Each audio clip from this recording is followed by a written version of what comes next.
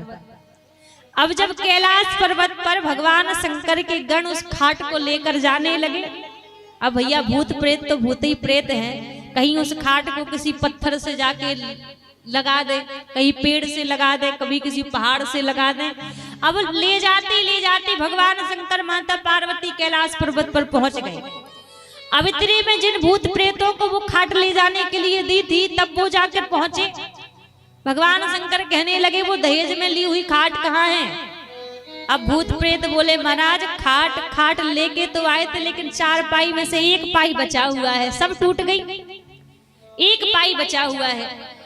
अब कहते हैं ना माताओं को मायके की चीज बड़ी प्रिय होती है, तो जब 1 पाई बचा हुआ था तो माँ परम्बा ने बड़े प्रेम से बड़े स्नेह से उस 1 पाई को अपने पास में रखा। आज भी कई मंदिरों में भगवान शंकर के दर्शन करते हैं, एक खटवांग का पूजन होता है। कहीं सोने का खटवांग चढ़ता है, कहीं चांदी का चढ़ता है, कहीं लकड़ी का चढ़ता है। वो खटवांग वही है जिसका पूजन करते हैं जो भगवान शंकर को दहेज में मिला था। 3 पाई तो टूट गए थे, 1 पाई 4 उस खाट का बचा हुआ था, तो उसी 1 पाई को खटवांग के रूप में पूजा जाता है। तो भगवान शंकर का बड़े ही प्रेम से विवाह उत्सव हुआ। प्रभु कैलाश पर्वत लौट कर आए। जब लौट कर आए तो आज कैलाश पर्वत पर कोई महल अटारी नहीं बनी है, एक बट वृक्ष लगा हुआ है, उसी बट वृक्ष के नीचे भगवान शंकर विराजते हैं। आज जब भगवान शंकर वहां पर विराजे, माँ परम्बा आकर चरणों में बैठ गई। और जब माँ परम्बा आकर चरणों में बैठ गई, माँ ने शुभ अवसर जाना और चरणों में बैठकर भगवान शंकर से प्रश्न कर दिया, पूछने लगी।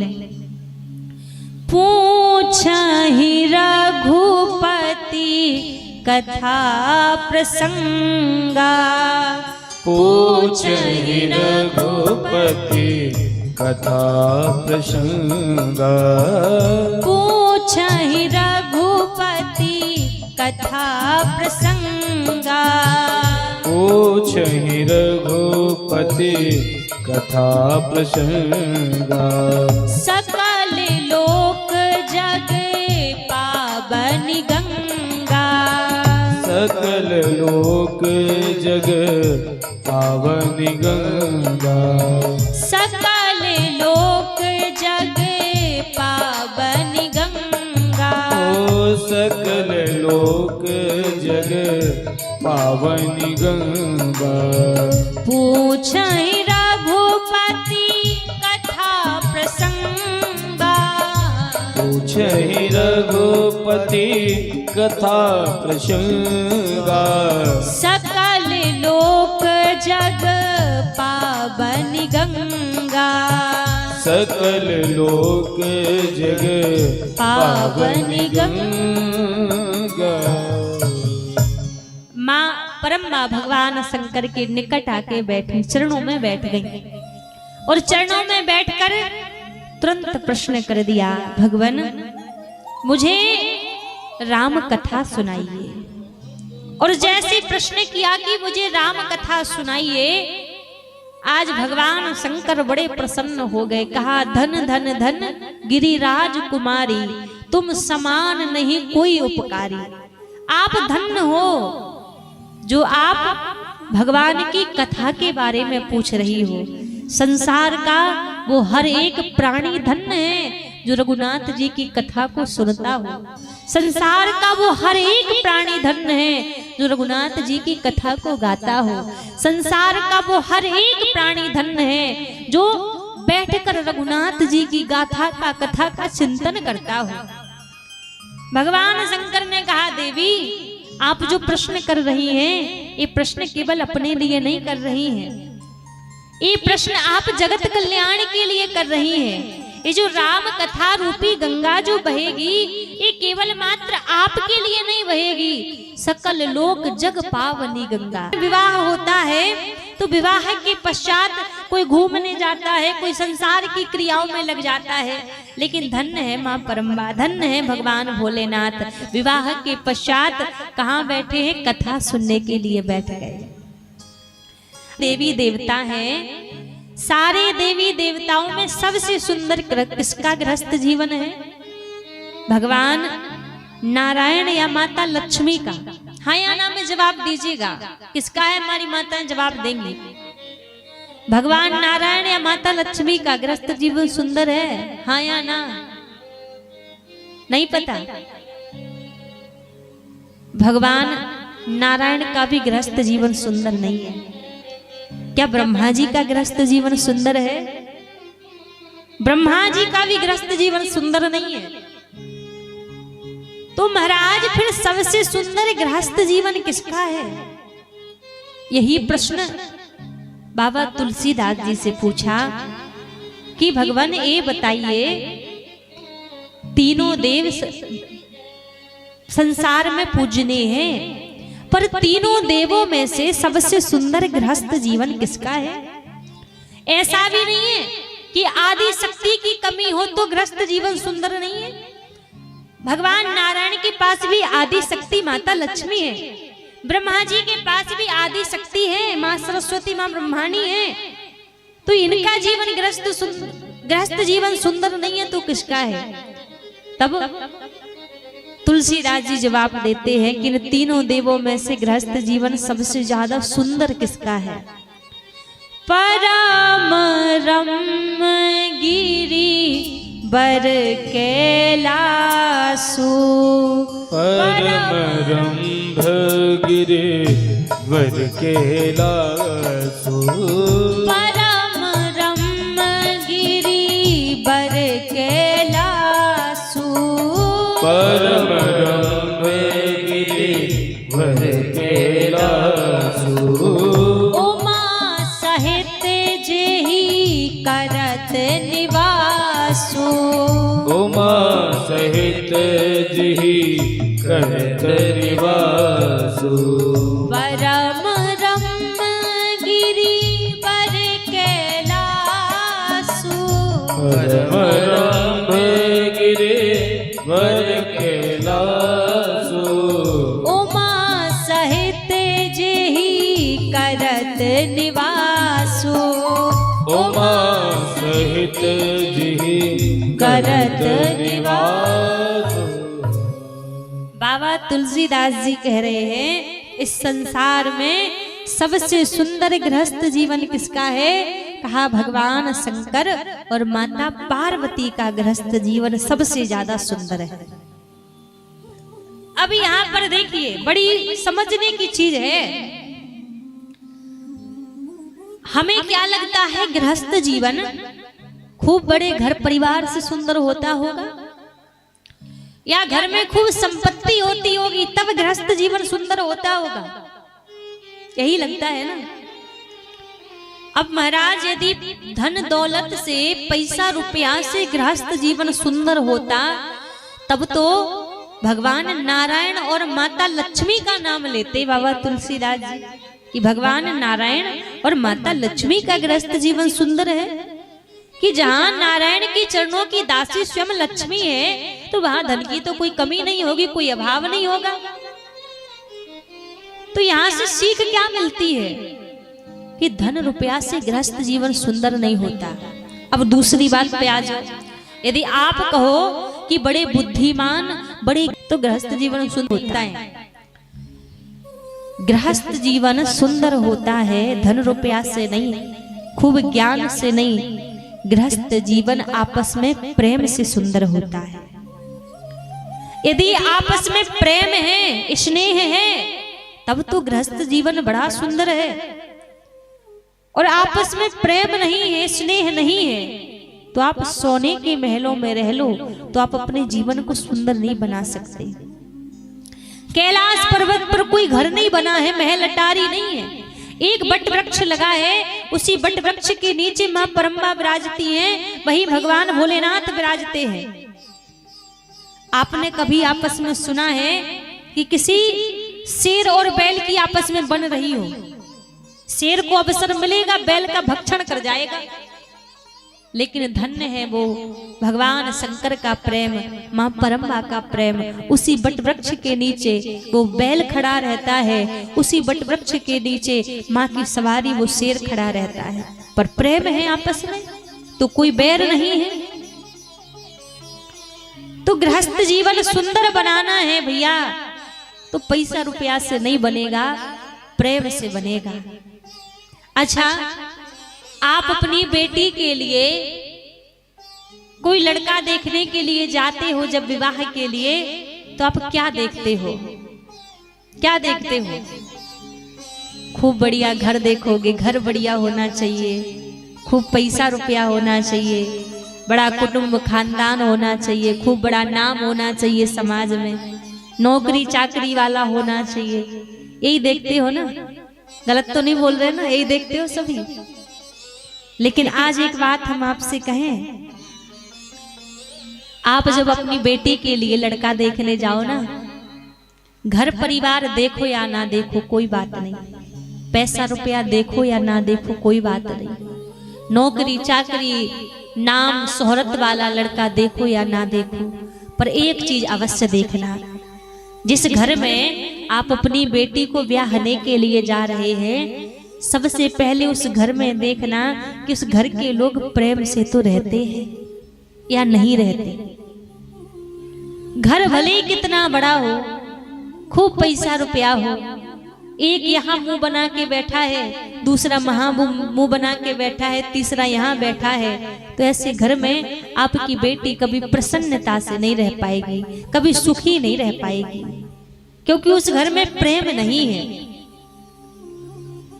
तो आपस में वो रहते कैसे हैं, इस चीज को देखो, प्रेम से तो रहते हैं।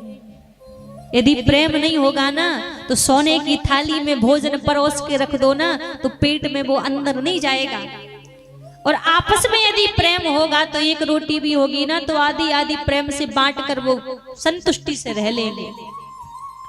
तो सबसे पहले उस घर में यही देखो कि वो रह कैसे रहे हैं, प्रेम से तो रह रहे हैं, स्नेह से तो रह रहे हैं।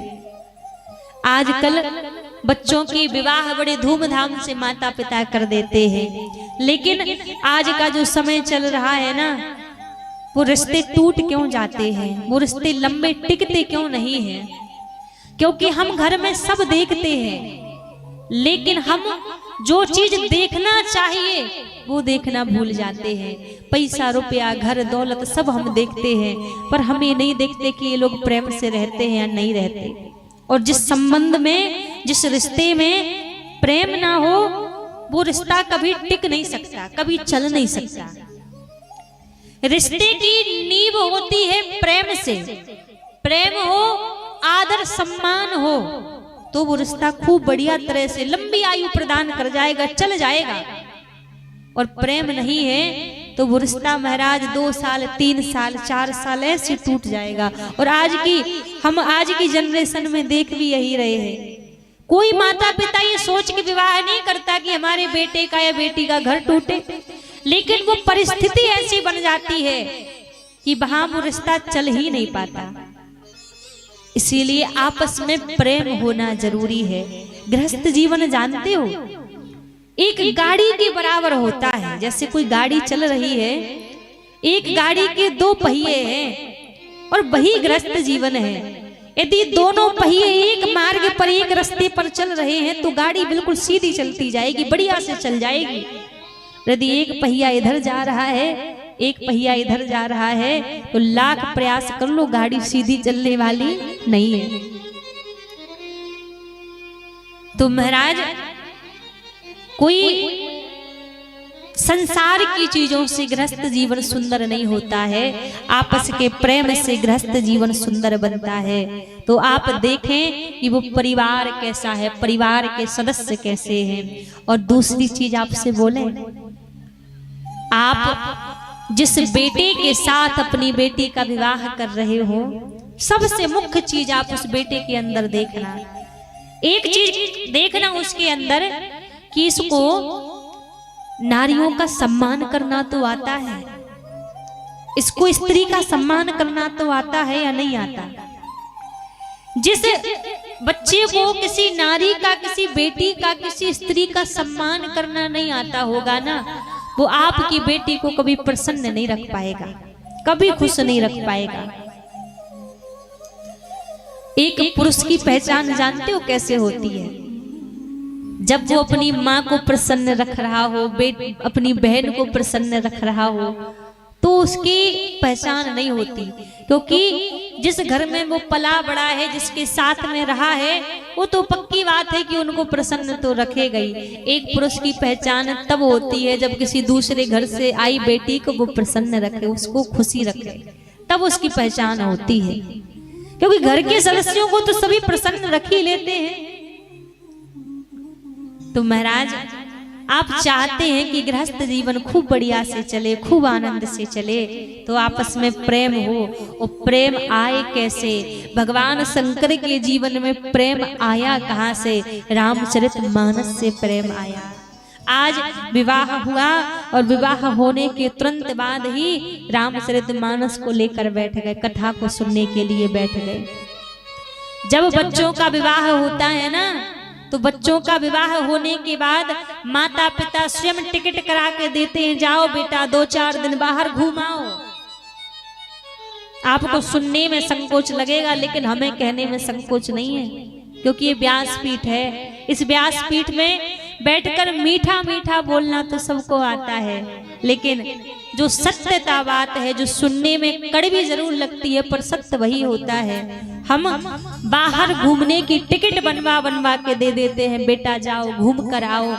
तो भैया अभी जीवन का उनकी शुरुआत हो रही है, गृहस्थ जीवन में प्रवेश किया है, और आपने भेज दिया संसार के चलचित्रों में उनको भ्रमण करने के लिए, घूमने के लिए। बच्चों का जब विवाह हो तो विवाह के पर्यंत सबसे पहले उनके हाथ में रामचरितमानस दिया करो।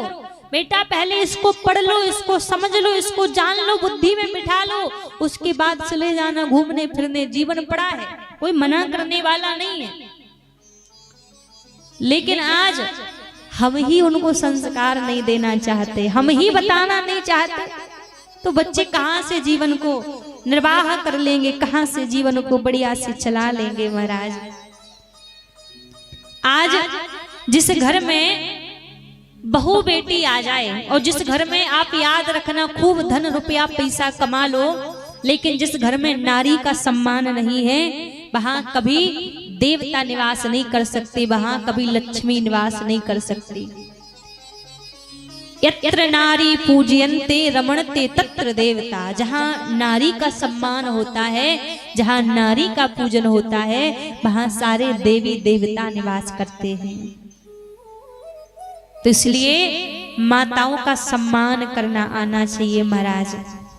जहां स्त्री का सम्मान ना हो, वहां आप खूब लक्ष्मी धन रुपया कमा लो, कभी रुकेगी नहीं। और यहाँ पर माताओं का भी कर्तव्य होता है कि आप जिस घर में आप ब्याह के गई हो ना, एक नारी के ऊपर बड़े दायित्व होते हैं।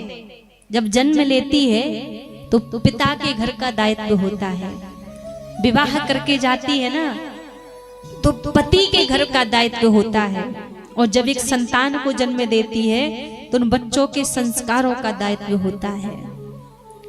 एक नारी चाहे ना तो घर को मंदिर बना दे, और एक नारी चाहे तो बसे बसाए घर को भी उजाड़ दे, क्योंकि घर की लक्ष्मी एक नारी को कहा गया है, एक बहू को घर की लक्ष्मी कहा गया है। आप पैसा कमा के घर तो बना सकते हो, क्योंकि पैसा कमा के आप ईंट पत्थर जोड़ जोड़ के आप मकान बना सकते हो, घर नहीं बना सकते। घर बनाने के लिए टूटे दिलों को जोड़ना पड़ता है, तब जाके घर बनता है, घर बसता है। पैसों से ईंट पत्थर जुड़ के मकान बन जाएगा, घर नहीं बनेगा। घर तो जब आपस में प्रेम से रहोगे तब घर बसेगा, तब घर बनेगा। और एक कर्तव्य केवल माताओं का होता है। अब कुछ चीजें हम आपके लिए बताएं। बहुत माताएं आती हैं हमारे यहाँ पूछने के लिए, कहते हैं अच्छा कौन कौन मैया चाहती है कि हमारे घर में खूब रुपया पैसा रुके, खूब लक्ष्मी रुके। देखो आपके मतलब की बात है। देखो एक दीदी ऊपर हाथ कर रही, सभी चाहते हैं। देखो एक नारी चाहे तो घर में खूब धन रुपया रख ले, और एक नारी चाहे तो घर में सब उजाड़ दे। एक लक्ष्मी होती, एक दरिद्रता होती है। कुछ माताओं की आदतें होती हैं जो अपने आप दरिद्रता को आमंत्रण देती हैं, और कुछ माताओं की आदतें होती हैं जो लक्ष्मी को आमंत्रण देती हैं। ध्यान से सुनिएगा। जिस घर की नारी बिना स्नान किए रसोई घर में प्रवेश कर जाती हो, स्नान नहीं किया और रसोई घर में चले गए, तो उस घर में कभी लक्ष्मी नहीं रुकेगी, क्योंकि रसोई घर में अन्नपूर्णा मैया का वास होता है। तो बिना स्नान किए कभी रसोई घर में प्रवेश नहीं करना चाहिए। आजकल देखने को मिलता, सुबह उठे, जागे, भोजन बन गया, सब हो गया, 2-3 बजे फिर स्नान हो रहा है। ऐसा नहीं होना चाहिए। सबसे पहला कार्य स्नान करो, स्नान करने के बाद रसोई घर में प्रवेश करो। बिना स्नान किए रसोई घर में नहीं जाना चाहिए। जो नारी बिना स्नान किए रसोई घर में जाती है वहां कभी लक्ष्मी निवास नहीं कर सकती। और दूसरी बात ध्यान से सुनना, जो स्त्री, जो नारी अशुद्ध अवस्था में भोजन बनाती हो, रजस्वला धर्म में भोजन बनाती हो, उस घर में भी कभी लक्ष्मी नहीं रुक सकती, कभी शांति सुख नहीं रह सकता। इसलिए अशुद्ध अवस्था में कभी भी ना भोजन बनाना चाहिए, ना बना के किसी को भोजन कराना चाहिए। उन दिनों में हमारे भैया जी लोगों का दायित्व बनता है कि 2-3-4 दिन आप स्वयं भोजन बना लें, यदि चाहते हैं कि आपका घर नियम संयम से चलता रहे। तो अशुद्ध अवस्था में कभी भोजन नहीं बनाना चाहिए। देखो माताएं प्रसन्न हो गई। जो सही बात है वो सही है। देखो हमें कहने में कोई किसी चीज से संकोच नहीं है। अब बुरा लगे सो लग जाए, क्या होगा, अगली बार बुलाओगे नहीं, इससे ज्यादा कुछ होने वाला नहीं है। लेकिन जो बात है वो हम कह के जाएंगे, ये दूसरी चीज है। और तीसरी चीज महाराज, कई बार होता है ना, रात्रि के समय भोजन इत्यादि बने, भोजन सबने कर लिए और भोजन करने के बाद झूठे बर्तन रसोई घर में ही छोड़ दिए। जो रसोई घर में झूठन छोड़ता है उस घर में कभी लक्ष्मी निवास नहीं करती, उस घर में दरिद्रता निवास करती है। कभी भी हो रसोई घर में झूठन नहीं रहनी चाहिए। रसोई घर हमेशा साफ सुथरा रहना चाहिए। जब साफ सुथरा रसोई रहेगा तब वहां पर लक्ष्मी मैया निवास करेंगी। कई बार होता है भोजन कर लिए, भोजन करने के बाद वहीं झूठे बर्तन पड़े हैं, झूठी थाली पड़ी है, पूरी रसोई बिखरी हुई पड़ी है, तो ऐसे घर में भी कभी लक्ष्मी मैया निवास नहीं करती। तो रसोई घर हमेशा हमारा स्वच्छ होना चाहिए, कोई झूठन इत्यादि नहीं होनी चाहिए। और महाराज चौथी चीज, चौथी बात ध्यान देना, जो नारी सायंकाल की बेला में घर की दहलीज पर बैठकर इधर उधर की चुगली करती हो, इधर उधर की बातें करती हो, उस घर में कभी लक्ष्मी प्रवेश नहीं करती।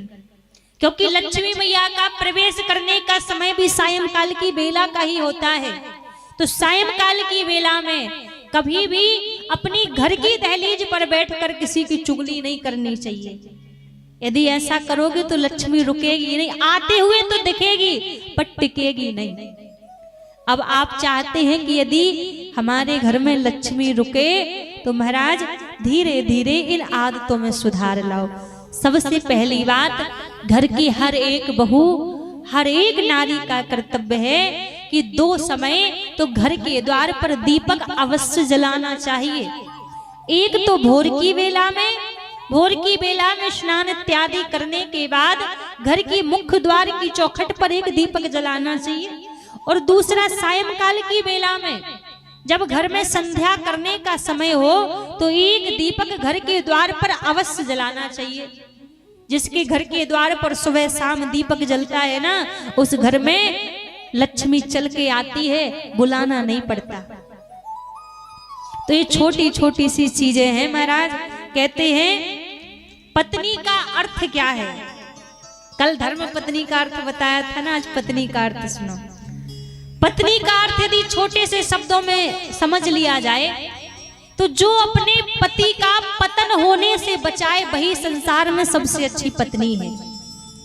जो अपने बच्चों का, अपने पति का पतन होने से बचा ले, गलत मार्ग पर चलने से बचा ले, वही सबसे अच्छी पत्नी है। तो ये हमारी माताओं के लिए महाराज छोटी छोटी सी चीजें रहती है, छोटे छोटे से कर्तव्य है। यदि आप चाहते हो कि हमारा जीवन सुखमय बीते, आनंदमय बीते, तो अपने जीवन में इन चीजों को अपनाओ। और दूसरी बात, पति पत्नी के लिए आप चाहते हैं कि गृहस्थ जीवन सुंदर रहे, तो कभी पति पत्नी को आपस में एक दूसरे से कपट नहीं करना चाहिए, कभी छल नहीं करना चाहिए।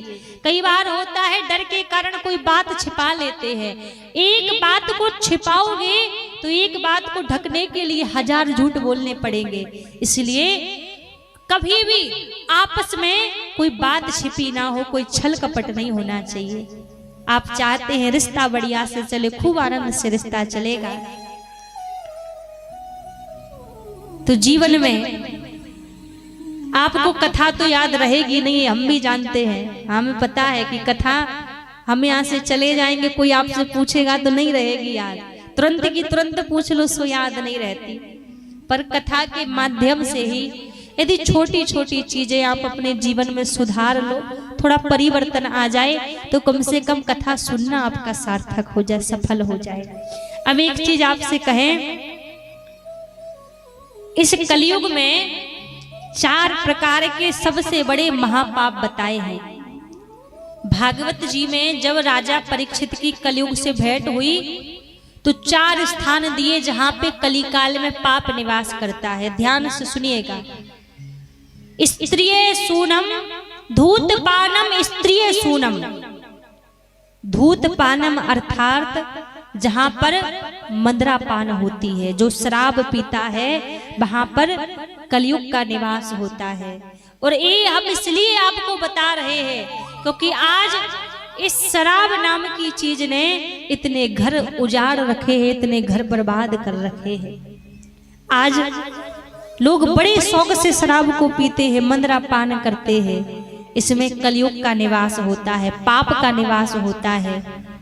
आज शौक बना लिया है लोगों ने, घर में कोई फंक्शन आया तो बोलेंगे महाराज थोड़ी सी पी लो, क्या बिगड़ जाएगा। किसी की शादी विवाह हुई तो लोग कहेंगे थोड़ा सा पी लो, क्या बिगड़ जाएगा। आपको लगता है कि आप शराब अकेली पी रहे हैं, लेकिन महाराज आपसे कहें, एक शराब पीने वाला व्यक्ति केवल शराब अकेली नहीं पीता, वो शराब के रूप में अपनी श्वासों को पी जाता है, अपने माता पिता के सपनों को पी जाता है, अपनी पत्नी के भविष्य को पी जाता है, अपने बच्चों की कामनाओं को पी जाता है, और बड़े हल्के में कहता है कि हम तो शराब अकेली पी रहे हैं। इसलिए आप चाहते हैं जीवन में सुधार हो, तो अभी तक पी रहे थे, लेकिन जब इस कथा पंडाल से जाओ, जबरदस्ती नहीं कहेंगे, मन बोल जाए तो इस चीज का त्याग करके जाना। आज आप किसी ट्रेन में जा रहे हो, कहीं सफर कर रहे हो, कोई शराबी व्यक्ति आके आपके बगल में बैठ जाए 10-15 मिनट के लिए ही, तो आपको कितना कष्ट होगा कि अरे इसने तो शराब पी रखी है, मेरे बगल में आकर बैठ गया, जल्दी उठ जाए, यहाँ से तकलीफ हो रही है। आप किसी शराबी व्यक्ति के बगल में 10-15 मिनट बैठना पसंद नहीं करोगे। महाराज उन माताओं के हृदय से पूछा करो, जरा उन माताओं से पूछा करो जो एक शराबी व्यक्ति के संग में पूरा जीवन बिता देती है, केवल किस कारण से, मान सम्मान के कारण से, कि हमारा मान सम्मान ना जावे, हमारे माता पिता के संस्कारों पर कोई उंगली ना उठावे, तो शराबी के साथ में भी अपना जीवन बिता देती है। थोड़ा उनके दुख को भी देखा करो।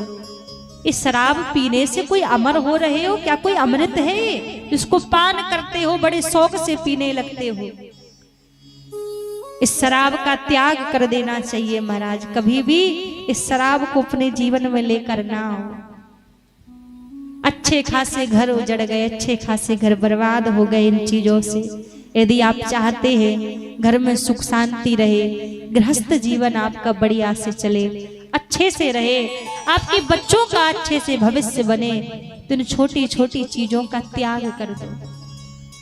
पहला स्थान बताया जो मदिरा पान करता है वहां कलयुग का निवास होता है। फिर दूसरा स्थान कहा जो जहां जुआ खेलता है, जो व्यक्ति जुआ खेलते हैं वहां पर भी कलयुग का निवास होता है। आजकल तो ऑनलाइन भी चल गया, पहले तो पत्ते फेंक कर ही लोग जुआ खेलते थे, आजकल तो ऑनलाइन भी चला दिया है। अब कोई किसी गेम के रूप में खेल रहा है, कोई किसी गेम के रूप में खेल रहा है, तो इसका भी त्याग कर देना चाहिए। इस जुआ में कहते हैं जुआ कभी किसी का सगा नहीं हुआ, इसलिए इन चीजों को अपने जीवन से विदा दे दो, ये किसी काम की नहीं है, यहाँ पाप निवास करता है। फिर तीसरा स्थान कहा स्त्रीय सूनम, जहां जो व्यक्ति पर स्त्री का गमन करता हो वहां पर भी कलयुग का वास होता है। अपनी नारी को छोड़कर जो पर नारी का गमन करे या अपने पति को छोड़कर जो पर पुरुष का गमन करे वहां पर भी कलयुग निवास करता है। तो इसीलिए अभी आपसे हम कह रहे थे हमारा इशारा इसी चीज का था, कहने का आप समझे हो या ना समझे हो, जब हम कह रहे थे कि जिसने नेत्रों को साध लिया उसने जीवन को साध लिया, तो ये हमारा इशारा इसी चीज का था आपसे कहने का।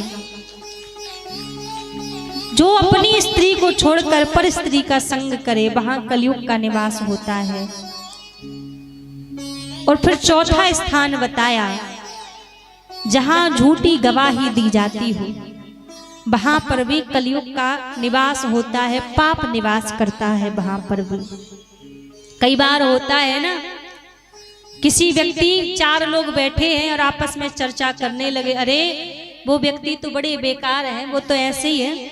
आप भले ही उनको नहीं जानते लेकिन सामने वाला कह रहा है तो हाँ मैं यहाँ मिला दोगे, हाँ सही कह रहे हो, वो तो ऐसे ही है।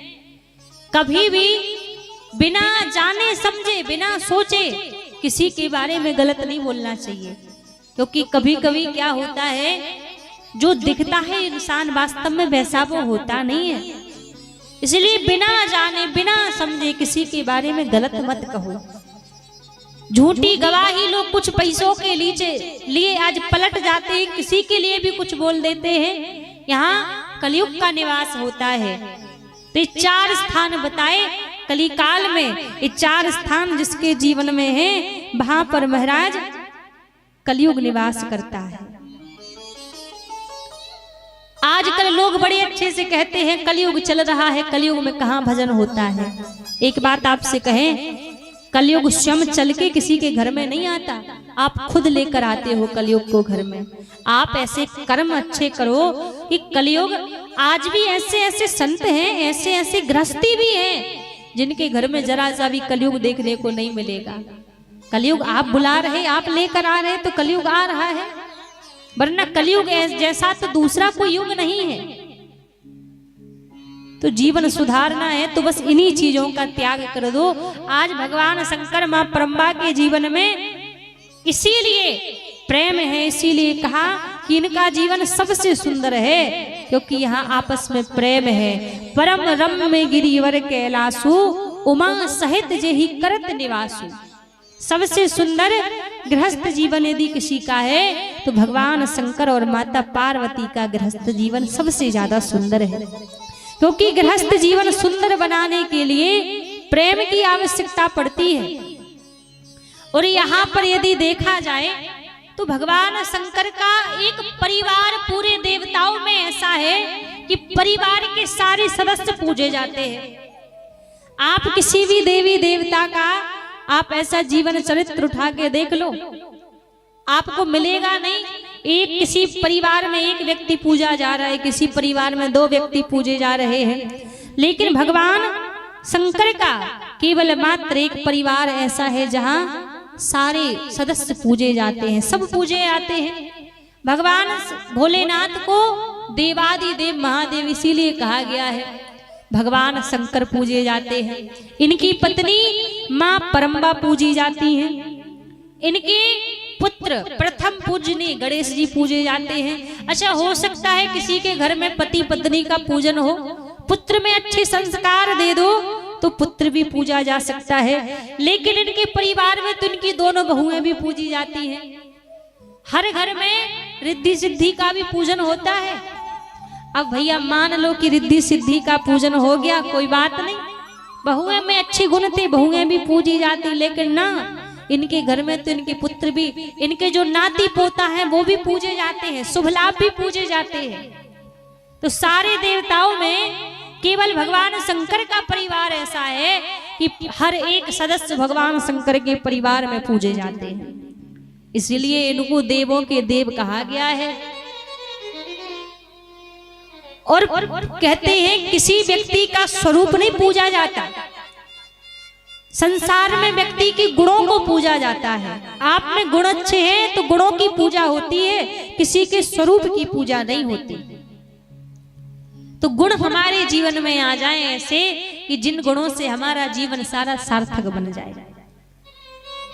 आज जब मां परम्बा ने पूछा, भगवान हमें राम कथा सुनाइए, प्रभु की कथा सुनाइए, हम जानना चाहते हैं कि भगवान इस धराधाम में अवतार कब लेते हैं और किस कारण से अवतार लेते हैं। भगवान शंकर मां परम्बा से कहने लगे, देवी भगवान के अवतार के कारण तो अनेक हैं, कई कारण हैं भगवान के अवतार के, लेकिन उनमें से जो मुख्य कारण मुझे जो पता है वो कारण मैं आपको श्रवण कराऊंगा। भगवान शंकर मां परम्बा से कहते हैं, देवी राम जन्म के हेतु अनेका, राम जन्म के हेतु अनेका, राम जन्म के हेतु अनेका, राम जन्म के हेतु अनेका, परम विचित्र एक ते एका, परम विचित्र एक ते एका, जन्म एक दोई कहाऊ बखानी, जन्म एक दुई कहो बखानी, जन्म एक दुई कहाऊ बखानी, जन्म एक दुई कहो बखानी, सावधान सुनी सुमति भवानी, सावधान सुन सुमति भवानी। भगवान शंकर कह रहे हैं, देवी प्रभु के अवतार के कारण तो अनेक हैं। भगवान अवतार जब भी लेते हैं धर्म की रक्षा हेतु अवतार लेते हैं, तो भगवान के अवतार के कारण तो अनेक हैं, लेकिन इनमें से जो कारण मुझे पता है, जो मुख्य कारण है, वो एक दो कारण मैं आपको श्रवण कराता हूँ। और कहा, देवी बिल्कुल सावधानी पूर्वक बैठकर भगवान की कथा को श्रवण करो। सावधानी से भगवान की कथा को वही श्रवण कर सकता है जिसके हृदय में भगवान के प्रति अनुराग हो, प्रेम हो। भगवान शंकर मां परम्बा से कहते हैं, देवी एक बार का समय था, भगवान नारायण के दो द्वारपाल हैं, जय और विजय। तो ब्रह्मा जी के 4 पुत्र हैं, सनत कुमार। एक दिन क्या हुआ, जब सनत कुमार भ्रमण करते करते भगवान नारायण के दर्शन के लिए जाने लगे। अब ब्रह्मा जी के जो पुत्र हैं, इनकी आयु तो हजार वर्ष लंबी है, लेकिन दिखते 5 वर्ष के हैं। जब इनका जन्म हुआ था तो ब्रह्मा जी ने इनसे कहा कि जाओ, जाके सृष्टि को आगे बढ़ाओ, संसार को जाके आगे बढ़ाओ। तो चारों ने मना कर दिया कि पिताजी हम विवाह नहीं करेंगे, हमें तो भगवान का भजन करना है।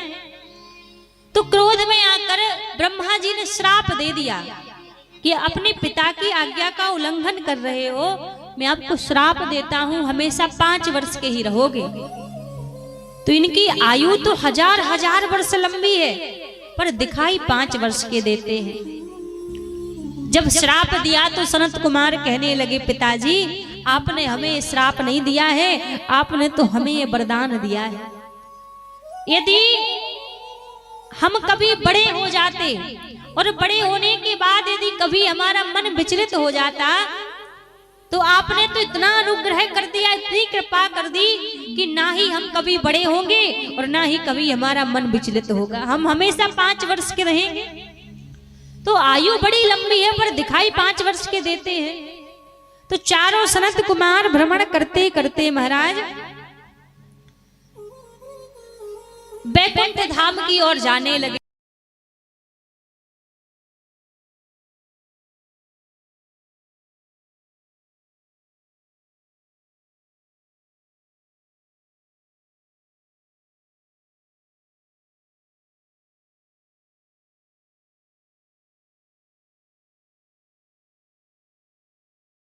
जब द्वारपाल खड़े हो तो पहले आज्ञा लेनी चाहिए, उसके बाद अंदर जाना चाहिए। आज्ञा ली नहीं, बिल्कुल सीधे चले जा रहे हो, रोक दिया। जब रोक दिया तो सनत कुमारों को क्रोध आ गया कि तुम्हें संतों का सम्मान करना नहीं आता, तुम्हें संतों का आदर करना नहीं आता, तुम भगवान के द्वारपाल बनने योग्य नहीं हो, क्योंकि तुम्हारे गुण तो असुरों के जैसे हैं, राक्षसों के जैसे हैं। जाओ, मैं श्राप देता हूं, असुर हो जाओ। असुर होने का श्राप दे दिया महाराज। जब असुर होने का श्राप दे दिया तो चरणों में गिर पड़े, क्षमा मांगने लगे, भगवान अपराध हो गया, क्षमा कर दो। अब कहते हैं संत के मुख से निकली हुई वाणी कभी पलट नहीं सकती। संत एक बार जो बोल दे भगवान उसको सत्य कर देते हैं।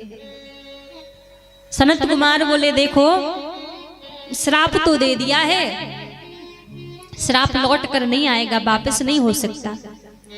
तब भगवान नारायण आ गए, बोले भगवान इनसे अपराध तो हो गया है, इनसे गलती तो हो गई है, लेकिन है तो ये मेरे दास ही, है तो ये मेरे सेवक ही, आप इनके ऊपर कोई अनुग्रह कीजिए, कोई कृपा कीजिए। तब सनत कुमारों ने कहा, प्रभु श्राप तो लौट कर नहीं आ सकता, पर इतना हो सकता है श्राप में थोड़ा हेर फेर हो सकती है। भगवान ने कहा, कैसे भी करके अनुग्रह करो। तो सनत कुमार बोले, प्रभु यदि ये आपसे प्रेम करेंगे तो 7 जन्म बाद ये पुनः आपके चरणों के दास बन जाएंगे, आपके द्वारपाल बन जाएंगे। और यदि आपसे बैर करेंगे, आपसे दुश्मनी करेंगे, तो 3 जन्म में ही आपके चरणों के सेवक बन जाएंगे, दास बन जाएंगे। अब जय और विजय सोचने लगे, महाराज 7 जन्म तक कौन भगवान से दूर रहे, इससे बढ़िया है हम तो भगवान से बैर कर लेंगे, भगवान से दुश्मनी कर लेंगे, तो कम से कम 3 जन्म में पुनः इनके चरणों की सेवा मिल जाएगी। तो महाराज ये दोनों दैत्य सतयुग में हिरणाक्ष और हिरण्यकश्यपु बनकर आए। नरसिंह देव भगवान ने हिरण्यकश्यपु का वध किया और 12 भगवान ने हिरणाक्ष का वध किया। और फिर यही दोनों दैत्य द्वापर युग में शिशुपाल और कुंभकर्ण बनकर आए, तो भगवान कृष्ण ने इनका वध किया। और महाराज यही दोनों दैत्य यहाँ पर त्रेता युग में रावण और कुंभकर्ण बनकर आए, और द्वापर युग में शिशुपाल और दंत वक्र बनकर आए। तो भगवान शंकर मां परम्बा से कह रहे हैं, देवी इन्हीं के उद्धार के कारण जब ये रावण और कुंभकर्ण बनकर आए तो इनको राक्षस योनि से मुक्त कराने के लिए आज भगवान ने राम अवतार धारण किया। तो भगवान के अवतार का पहला कारण तो यही है। अब मां परम्बा भगवान शंकर से कहने लगी, प्रभु एक बात बताओ, अभी अभी इनके अंदर असुरों के गुण देखे सनत कुमारों ने, तो इनको श्राप दे दिया असुर होने का, राक्षस होने का। पर एक प्रश्न मेरे मन में है, जो आने वाला युग है, कलयुग है, इस कलयुग में राक्षसों की पहचान कैसे होगी? सतयुग में, त्रेता युग में, द्वापर युग में तो अलग ही राक्षसों की पहचान होती थी। बड़े बड़े भयंकर रूप से दिखने वाले, बड़े बड़े बालों वाले, बड़े बड़े नाखूनों वाले, भयंकर दिखने वाले, उल्टा सीधा भक्षण करने वाले, तो समझ जाते थे कि राक्षस है, ये दानव है। पर ये जो आने वाला युग है, जो कलयुग है, इसमें तो एक से बढ़ के एक सुंदर दिखने वाले लोग होंगे। तो भगवान ये बताओ, इस कलयुग में राक्षसों की पहचान कैसे होगी, कैसे पहचाने जाएंगे कि कौन दानव है और कौन मानव है। तब भगवान शंकर ने कहा, देवी कलयुग में स्वरूप से राक्षसों की पहचान नहीं होगी, कलयुग में गुणों से राक्षसों की पहचान होगी। जिनके अंदर ऐसे गुण दिखाई दें तो समझ जाना कि मानव नहीं है, ये दानव है। भगवान शंकर मां ब्रह्मा से कह रहे हैं, देवी मां नहीं मात पितु देवा, मां नहीं मात पितु देवा, मां नहीं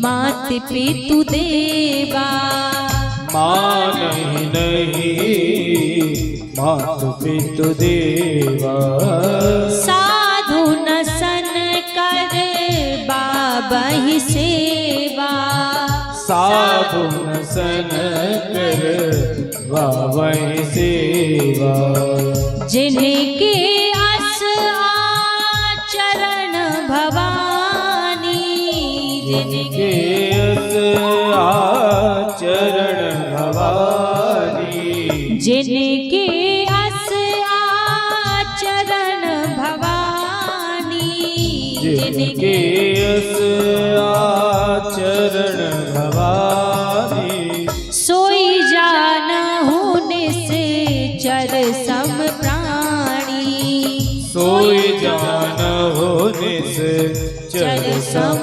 प्राणी। भगवान शंकर कह रहे हैं, देवी इस कलयुग में राक्षसों की पहचान कैसे होगी।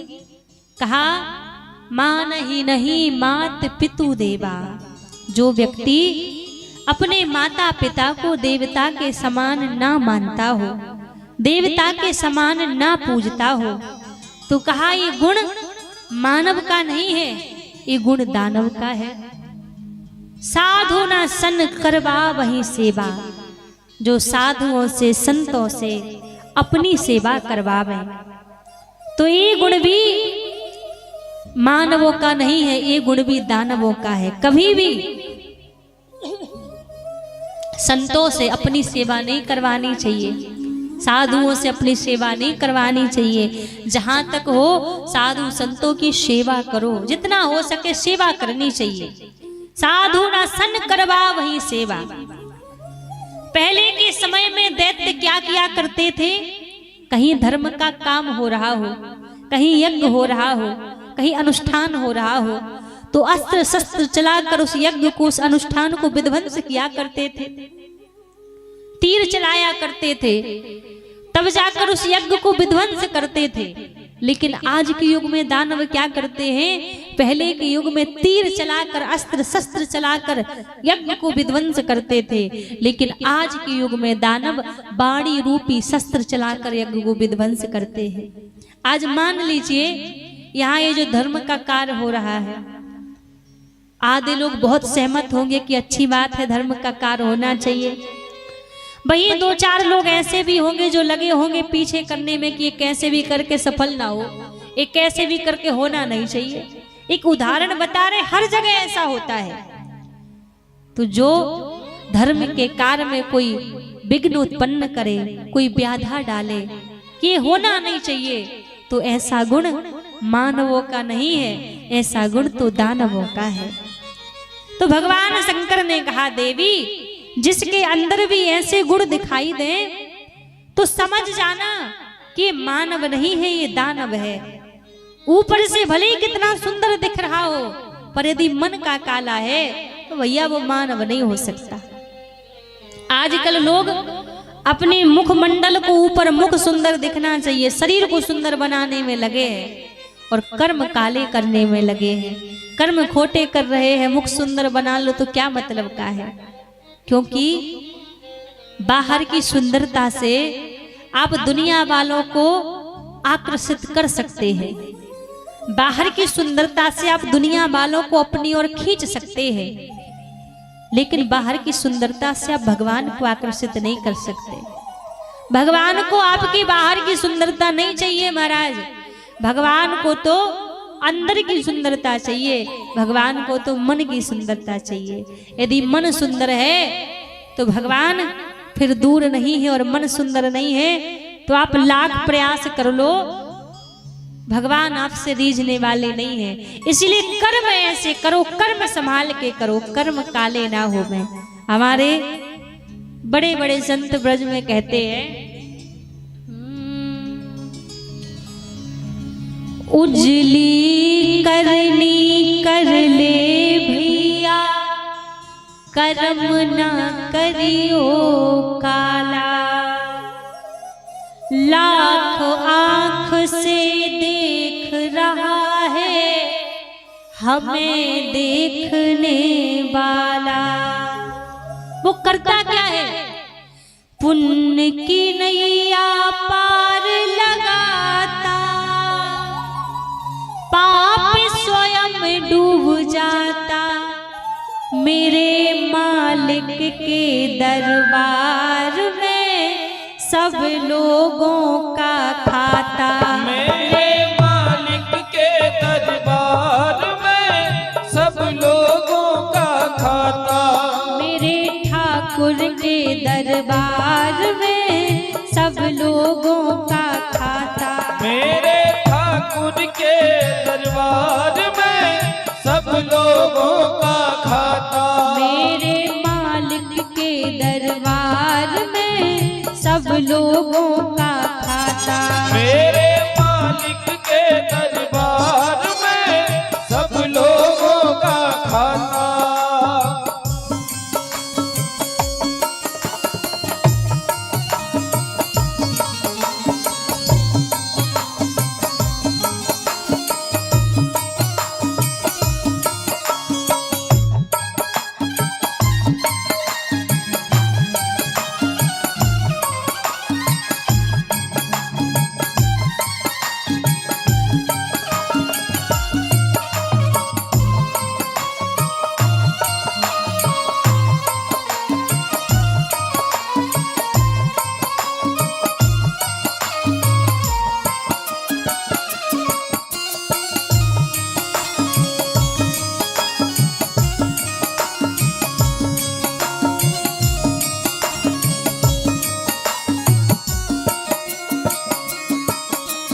क्या साधु क्या संत गृहस्थी, क्या राजा क्या रानी, क्या राजा क्या रानी, क्या राजा क्या रानी, प्रभु की पुस्तक में है लिखी सबकी कर्म कहानी। हो सबकी कर्म कहानी, सबकी कर्म कहानी, अंतर्यामी बैठा मन में, अंतर्यामी बैठा मन में सबका हिसाब लगाता, मेरे मालिक के दरबार में सब लोगों का खाता, मेरे मालिक के दरबार में सब लोगों का खाता, मेरे मालिक के दरबार में सब लोगों का खाता। जय हो। ताली सेवा करते हुए सभी दोनों हाथ पर खड़े करके हरि बोल।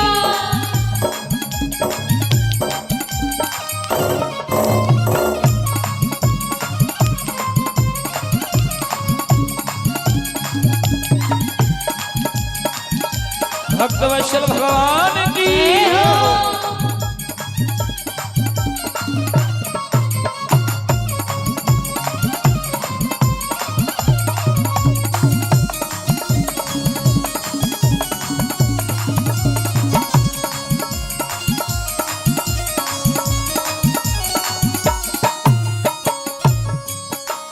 बड़े बड़े कानून प्रभु के, बड़ी बड़ी मर्यादा,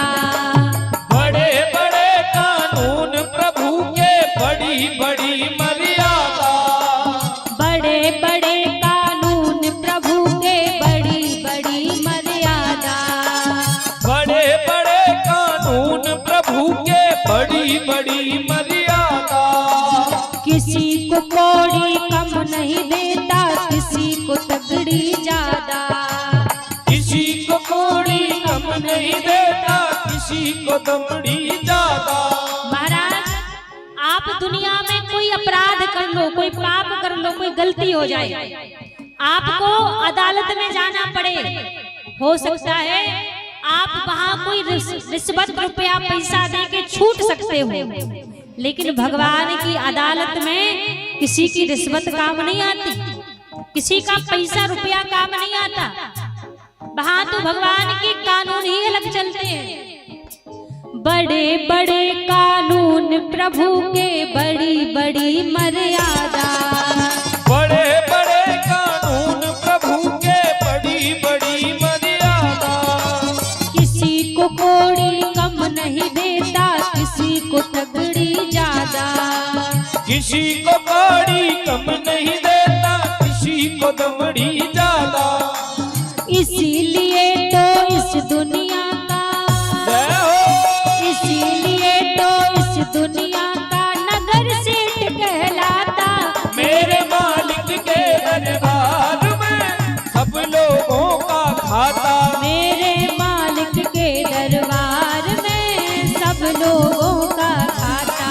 मेरे मालिक के दरबार में सब लोगों का खाता। देखो, खाता अभी भी बराबर चल ही रहा है, लेकिन किसी का प्लस में जा रहा है, किसी का माइनस में जा रहा है। हाँ, अब काहे को यहाँ बैठ करके सोच रहे हो कि घाटे में जाओ। यहाँ भी उनकी नजर हमारे ऊपर ही है, वो देख ही रहे हैं कि कौन कथा में आनंद ले रहा है, कौन कीर्तन में आनंद ले रहा है, कौन इधर उधर देख रहा है। सबके ऊपर नजर है। हम 2 नेत्रों से देखते हैं, वो 1000 नेत्रों से देखने वाला है। तो काहे को भैया यहाँ आके भी घाटे का सौदा कर रहे हो? कम से कम यहाँ बैठे हो तो यहाँ तो खाता बराबर चलना चाहिए ना। तो हाथ पर खड़े करके सभी, मेरे मालिक के दरबार में सब लोगों का खाता। मेरे मालिक के दरबार में सब लोगों का खाता। मेरे ठाकुर के दरबार में सब लोगों का खाता। मेरे मालिक के दरबार में सब लोगों का जय हो।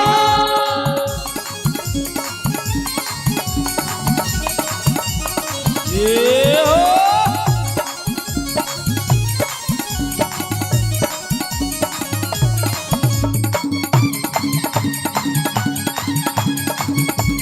रामचंद्र भगवान की।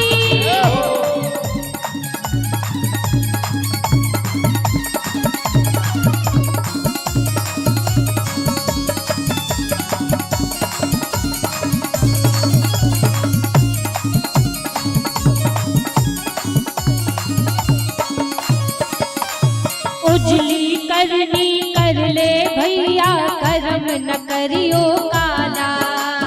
उजली करनी कर ले भैया, कर्म न करियो काला। उजली करनी कर ले भैया, कर्म न करियो काला। उजली करनी कर ले भैया, कर्म न करियो काला। लाख आंख से देख रहा है हमें देखने वाला।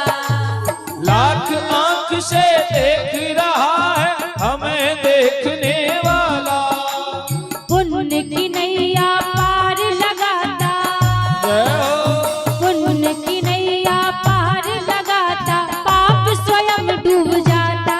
मेरे मालिक के दरबार में सब लोगों का खाता। मेरे मालिक के दरबार में सब लोगों का खाता। मेरे मालिक के दरबार में सब लोगों का खाता। जिसने जैसा कर्म किया है, जिसने जैसा कर्म किया है, पैसा ही फल पाता। मेरे मालिक के दरबार में सब लोगों का खाता। मेरे मालिक के दरबार में सब लोगों का खाता। मेरे मालिक के दरबार में सब लोगों का खाता। ऐसे नहीं, एक बार दोनों हाथ ऊपर खड़े करके भगवान का नाम गाते हुए, खाते में थोड़ा बढ़िया बढ़िया चीज भी लिखी जानी चाहिए ना, ऐसे नहीं कि बस आशाएं, हमने अपनी कामनाएं डायरी लिख दी, प्रभु ऐसा कर दो, ऐसा कर दो, ऐसा कर दो। कुछ अच्छी चीज भी लिखनी चाहिए जो वहां पे जाके खर्च करने के काम आवे। दोनों हाथ ऊपर खड़े करके सभी सीधे सीधे ओ बोलो श्री राम जय जय राम, बोलो श्री राम जय राम जय जय राम, बोलो श्री राम जय जय राम, श्री राम जय राम जय जय राम, बोलो श्री राम जय जय राम, श्री राम जय राम जय जय राम, बोलो श्री राम जय जय राम, बोलो श्री राम जय राम जय राम, बोलो श्री राम जय जय राम, बोलो श्री राम जय राम जय जय राम, बोलो श्री राम जय जय राम, बोलो श्री राम जय राम जय जय राम, बोलो श्री राम जय जय राम, बोलो श्री राम जय राम जय जय राम, बोलो श्री राम जय राम जय जय राम, बोलो श्री राम जय राम जय जय राम, बोलो श्री राम जय राम जय जय राम, बोलो श्री राम जय राम जय जय जय श्री राम। और ये 100 रुपए आशीष कुमार शाह जी भगवान के चरणों में अर्पण किए, एक बार जोरदार ताली बजाएं आशीष कुमार शाह जी। और ये 500 रुपए अडुला देवी और शंकर भोला भगवान के चरणों में अर्पण किए, एक बार इनके लिए भी जोरदार ताली बजाएं। बोलिए शंकर भगवान की जय, राजा रामचंद्र भगवान की जय। महाराज, जब भगवान ने हमें चोला मानव का दिया है, इतन मानव का दिया है, तो प्रयास करो कि हम कर्म भी मानव वाले ही करें, दानव वाले ना करें। क्योंकि मानव में और दानव में केवल कर्मों का ही अंतर है, स्वरूप का अंतर नहीं है। आप चाहो तो दानव के कर्म कर लो, आप चाहो तो मानव के कर्म कर लो, हमारे ऊपर है। क्योंकि भगवान शंकर कह रहे हैं, देवी इस कली काल में स्वरूप से दानव की पहचान नहीं होगी, यहाँ गुणों से कर्मों से दानवों की पहचान होगी। तो यहाँ पर भगवान के अवतार का पहला कारण भगवान शंकर ने माता परम्बा को श्रवण कराया कि भगवान अपने द्वारपाल जय और विजय के उद्धार के लिए भगवान ने राम अवतार धारण किया। फिर भगवान शंकर मां परम्बा से कहते हैं, देवी भगवान के अवतार का दूसरा कारण सुनो। भगवान के अवतार का दूसरा कारण क्या है? एक कलप सूरे देखे दुखारे, एक कलप सूरे देखे दुखारे, समर जलंधरे सन सब हारे, समर जलंधरे समझन हारे, शंभु की संग्राम अपारा, शंभु दीन संग्राम अपारा, धनुज महाबली मरहि न मारा, धनुज महाबली मरहि न मारा। भगवान शंकर कहते हैं, देवी भगवान के अवतार का दूसरा कारण, एक समय की बात है, एक कलप सुर देखे दुखारे, एक जलंधर नाम का राजा था जो बड़ा ही बलशाली था। जलंधर जहां भी जाता कोई भी इससे पराजित नहीं हो पाता, ये सबको परास्त कर देता, इतना बलशाली। अब जलंधर ने त्रिलोकी में अपना राज कर लिया, स्वर्ग पर चढ़ाई कर दी, स्वर्ग में राज कर लिया। अब स्वर्ग के सारे देवी देवता इधर उधर भटकते डोल रहे हैं कि कौन हमारी जलंधर से रक्षा करे, कौन हमें बचावे। अब जैसी जलंधर ने पूरे विश्व में हाहाकार मचा दिया, सब दुखी बैठे हैं, कोई गुफाओं में जाके छिप रहा है, कोई कंदराओं में जाके छिप रहा है। तब सारे देवी देवता आज घबरा के भगवान शंकर के पास पहुंचे। कहा, हे देवाधिदेव, आप हमारी रक्षा करो इस जलंधर नाम के राजा से। इतना बलशाली है, कोई भी इसके सामने टिक नहीं पाता। जो भी जाता है बस पराजित होकर आ जाता है। भगवान, आप हमारी रक्षा करो, आप हमारे प्राणों को बचाओ। भगवान शंकर ने कहा, चिंता ना करो, मैं तुम्हारी रक्षा करूंगा। आज युद्ध भूमि में भगवान शंकर पहुंच गए जलंधर के साथ युद्ध करने के लिए।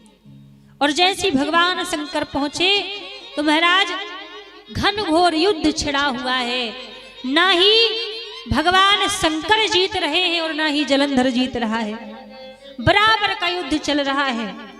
अब लेकिन जब बराबर का युद्ध चल रहा था, सबको भय लगने लगा, कहीं ऐसा ना हो हम सारे देव तो जीत नहीं पाए जलंधर से। और युद्ध जैसे चल रहा है, इस परिस्थिति को देखकर तो लग रहा है कि कहीं भगवान शंकर भी परास्त ना हो जाए, कहीं भगवान शंकर भी हार ना जाए। इससे कौन हमारी रक्षा करेगा?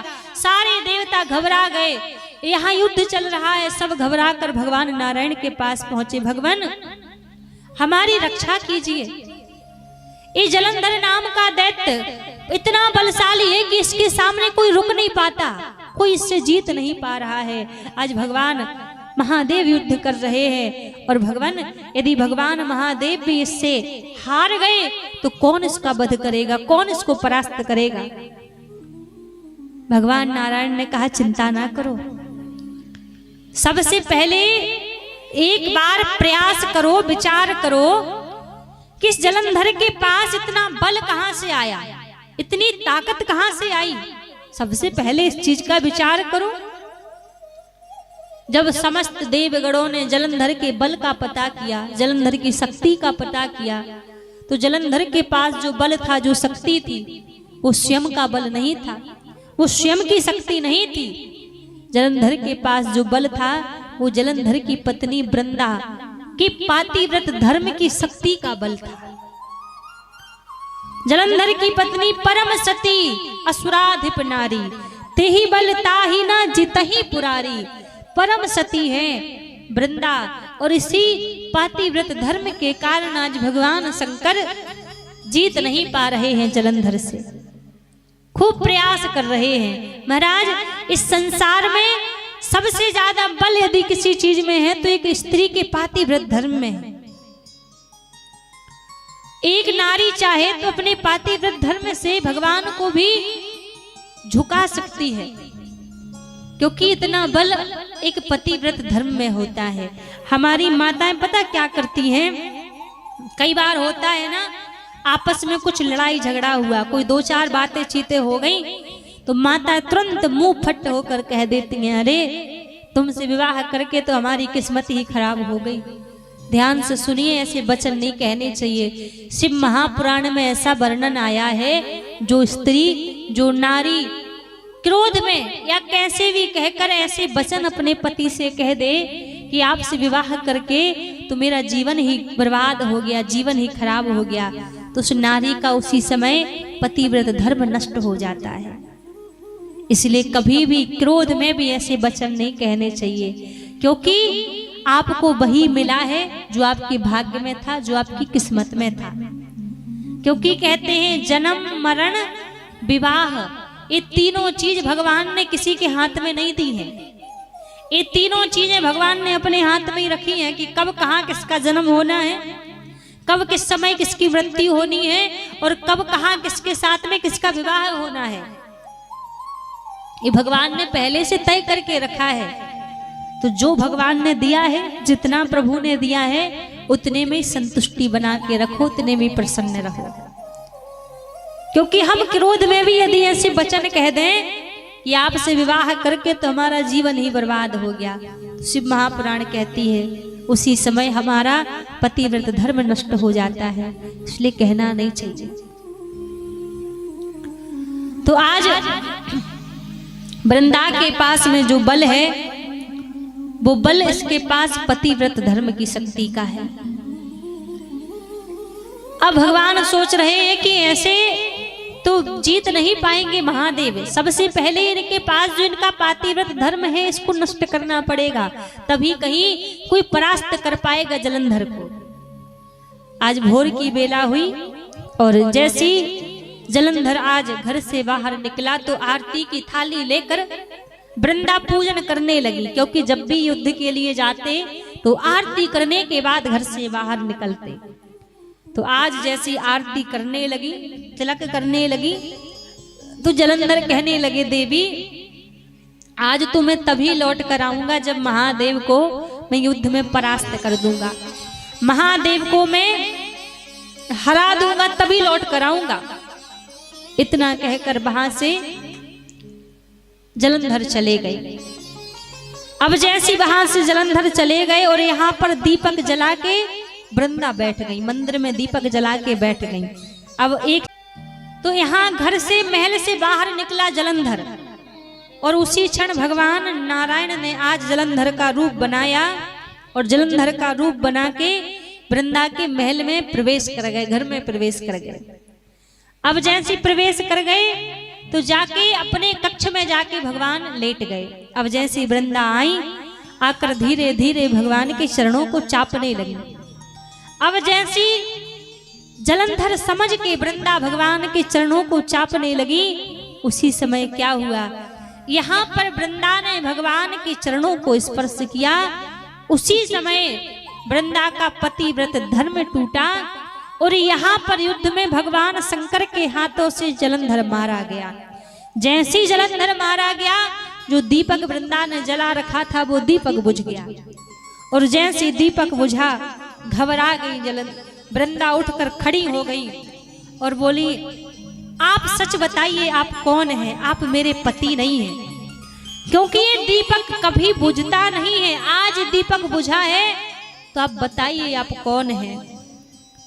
और जैसे कहा कि आप बताइए कौन है, भगवान खड़े हो गए, अपने स्वरूप में आ गए और जैसे भगवान अपने स्वरूप में आ गए, क्रोध में आकर वृंदा ने भगवान को श्राप दे दिया कि आज आपने मेरे पातिव्रत धर्म को तोड़ा है, मेरे साथ छल करके मैं भी आपको श्राप देती हूँ, आपको राम अवतार धारण करना पड़ेगा और जिस प्रकार आपने मेरे साथ छल किया है वैसे ही मेरे पति जलंधर रावण बनकर आएंगे और आपकी पत्नी के साथ छल करके उनका हरण करके ले जाएंगे।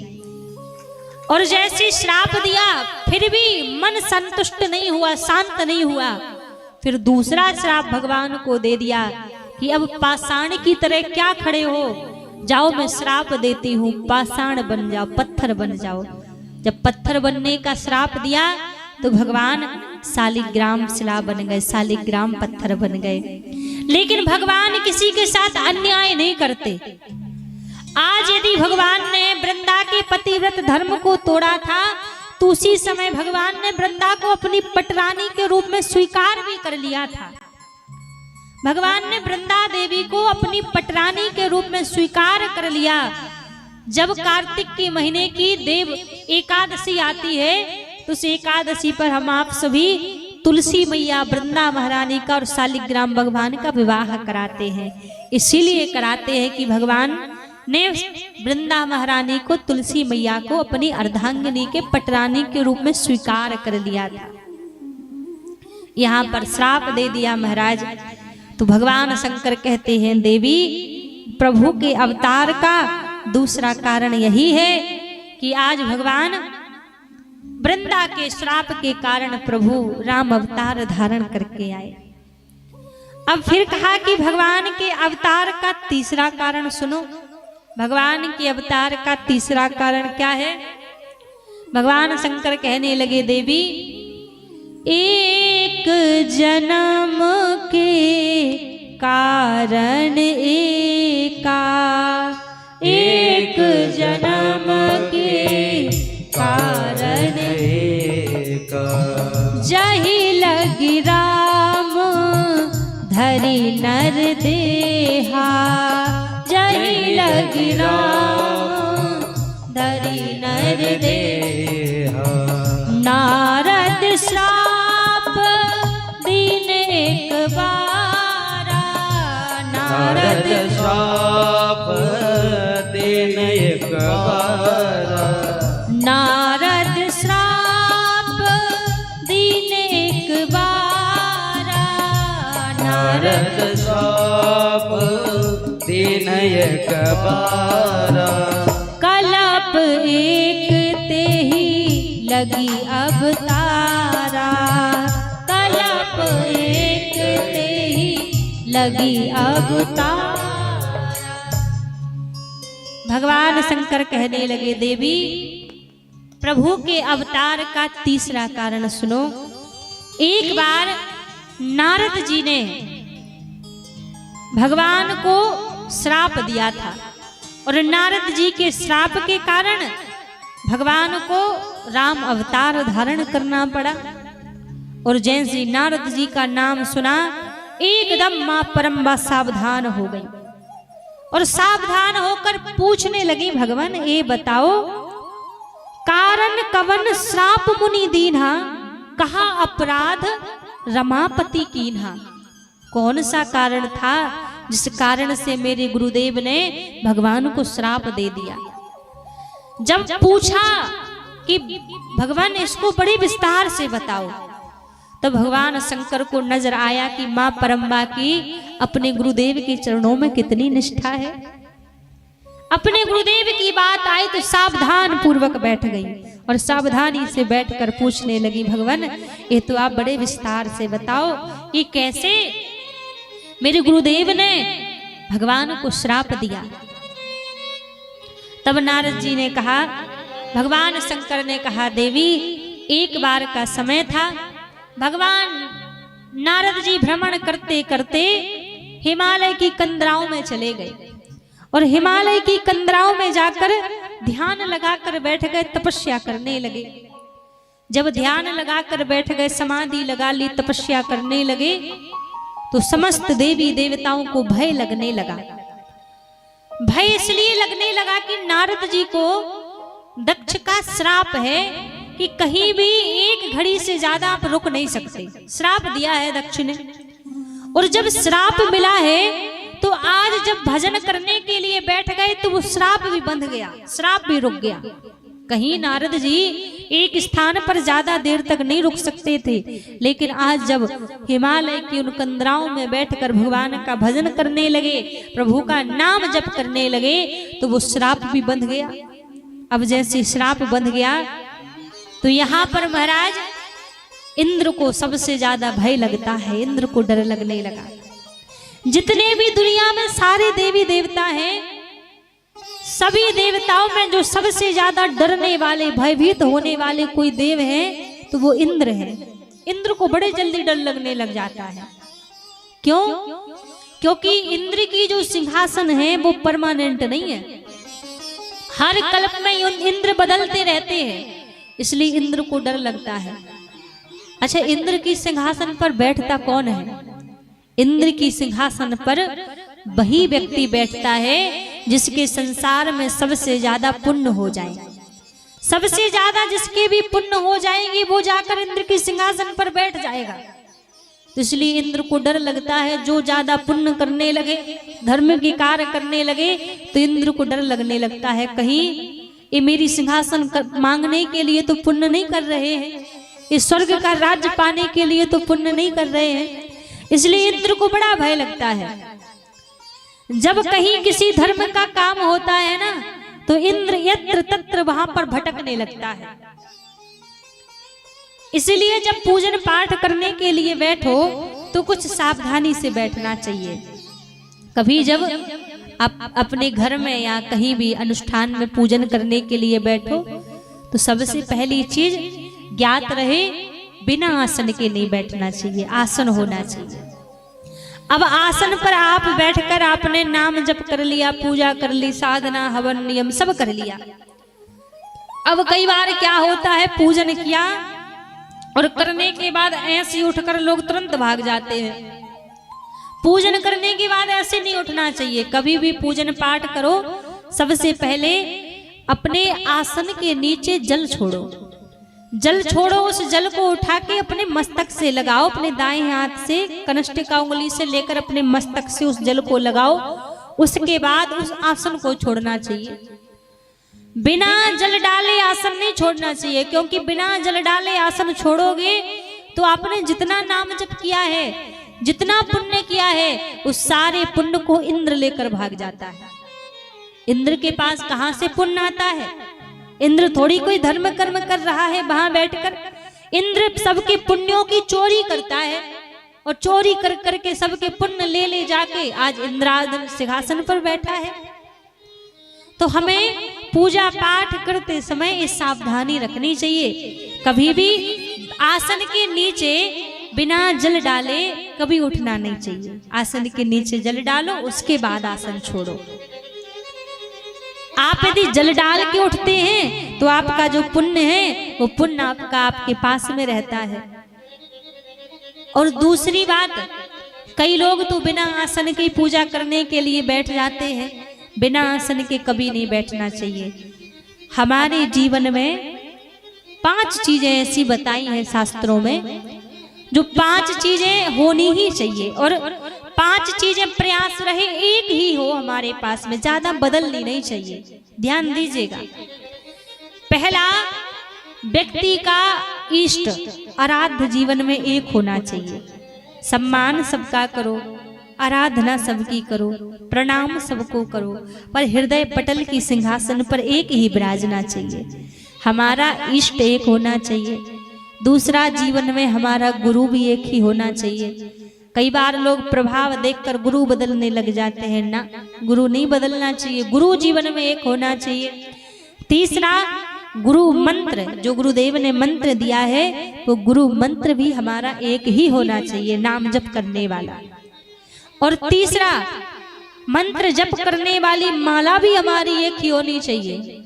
ज्यादा प्रयास रहे कि मालाएं ज्यादा बदले ना, एक ही माला होनी चाहिए। और 5वां, जिस आसन पर बैठकर हम पूजा पाठ करते हैं वो आसन भी हमारा एक ही होना चाहिए।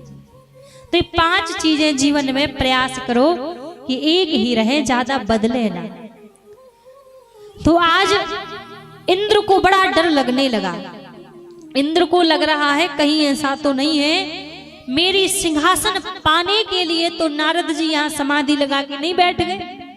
इंद्र ने कामदेव को बुलाया, इधर आओ और जाओ, जाकर जहां तपस्या कर रहे हैं नारद जी, जाकर उनकी तपस्या को भंग करो, उनकी तपस्या को, समाधि को तोड़ दो।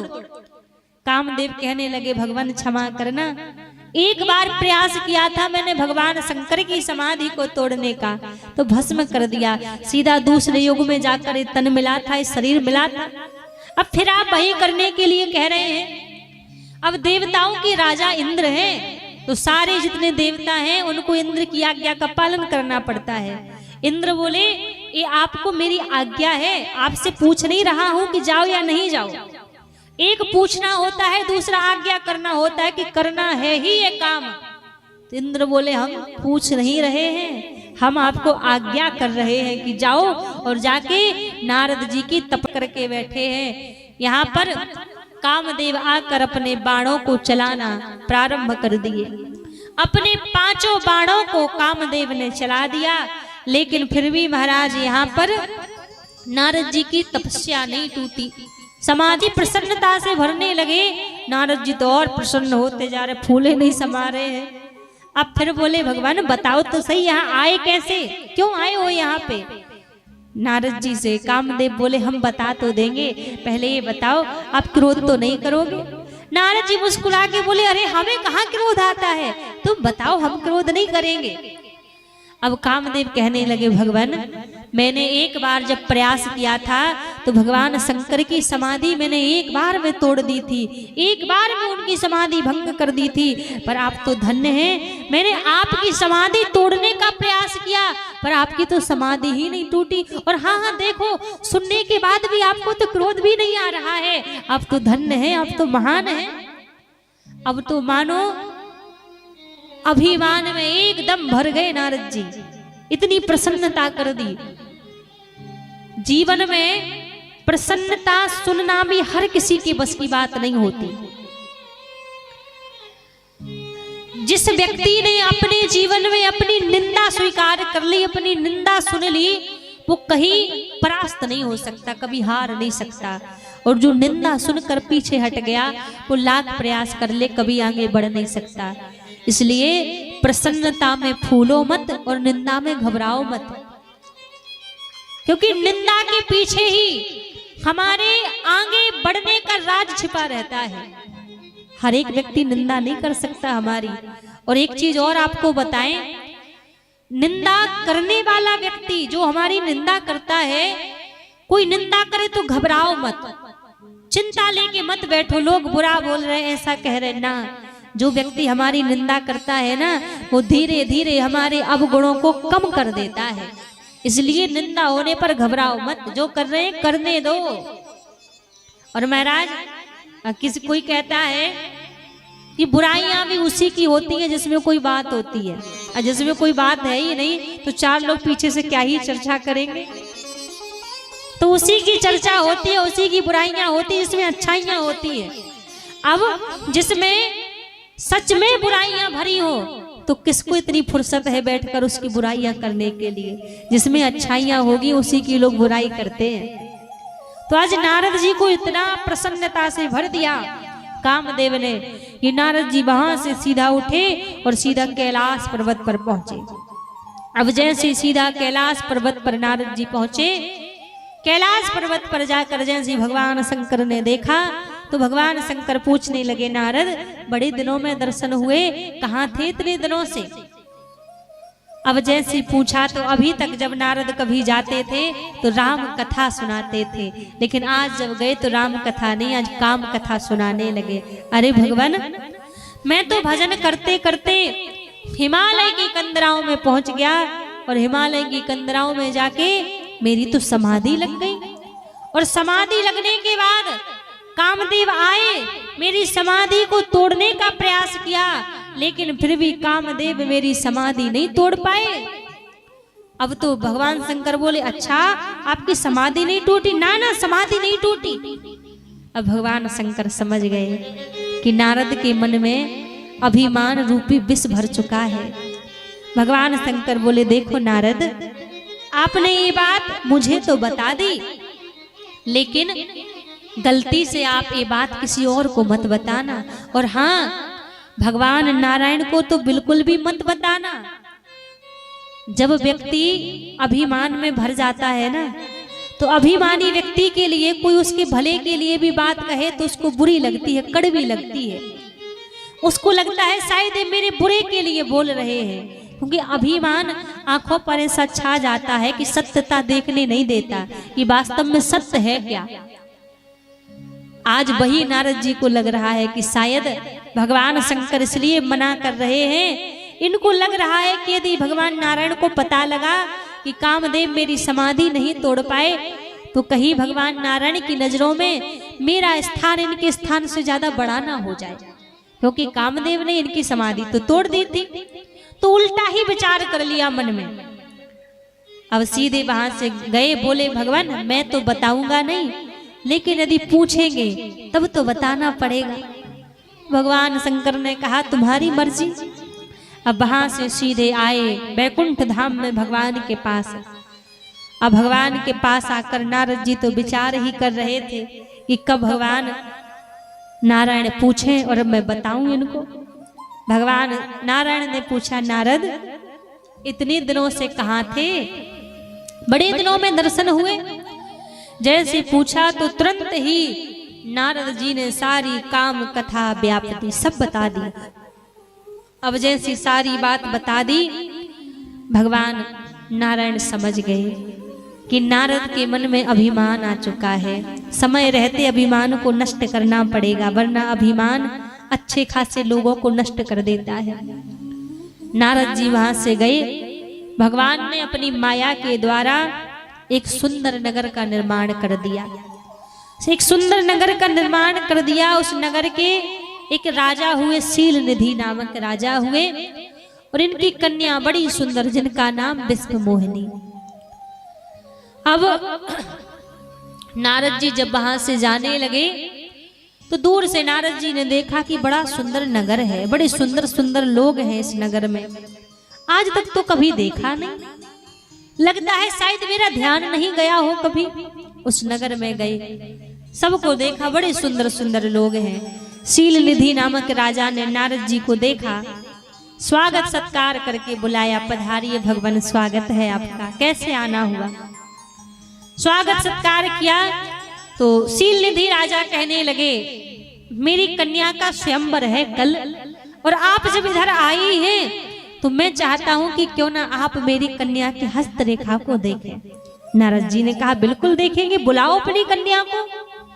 और जैसे विश्व मोहिनी को बुलाया, विश्व मोहिनी की छवि को देखते ही एक क्षण में नारद जी उनकी छवि पर मोहित हो गए। अब नाम ही क्या है, विश्व मोहिनी, तो विचार करो कितनी सुंदर होंगी। मोहित हो गए नारद जी उनके स्वरूप को देखकर। विश्व मोहिनी निकट आई और जैसी हस्तरेखा को देखा तो उनकी हस्तरेखाओं में साफ दिया था कि जिसका भी विवाह इनके साथ में होगा वो अमर रहेगा, वो अमर हो जाएगा। अब तो यहाँ से हस्तरेखा देखी और सीधे नारद जी कहाँ पहुंच गए, भगवान के पास। दोबारा भगवान नारायण के पास पहुंच गए।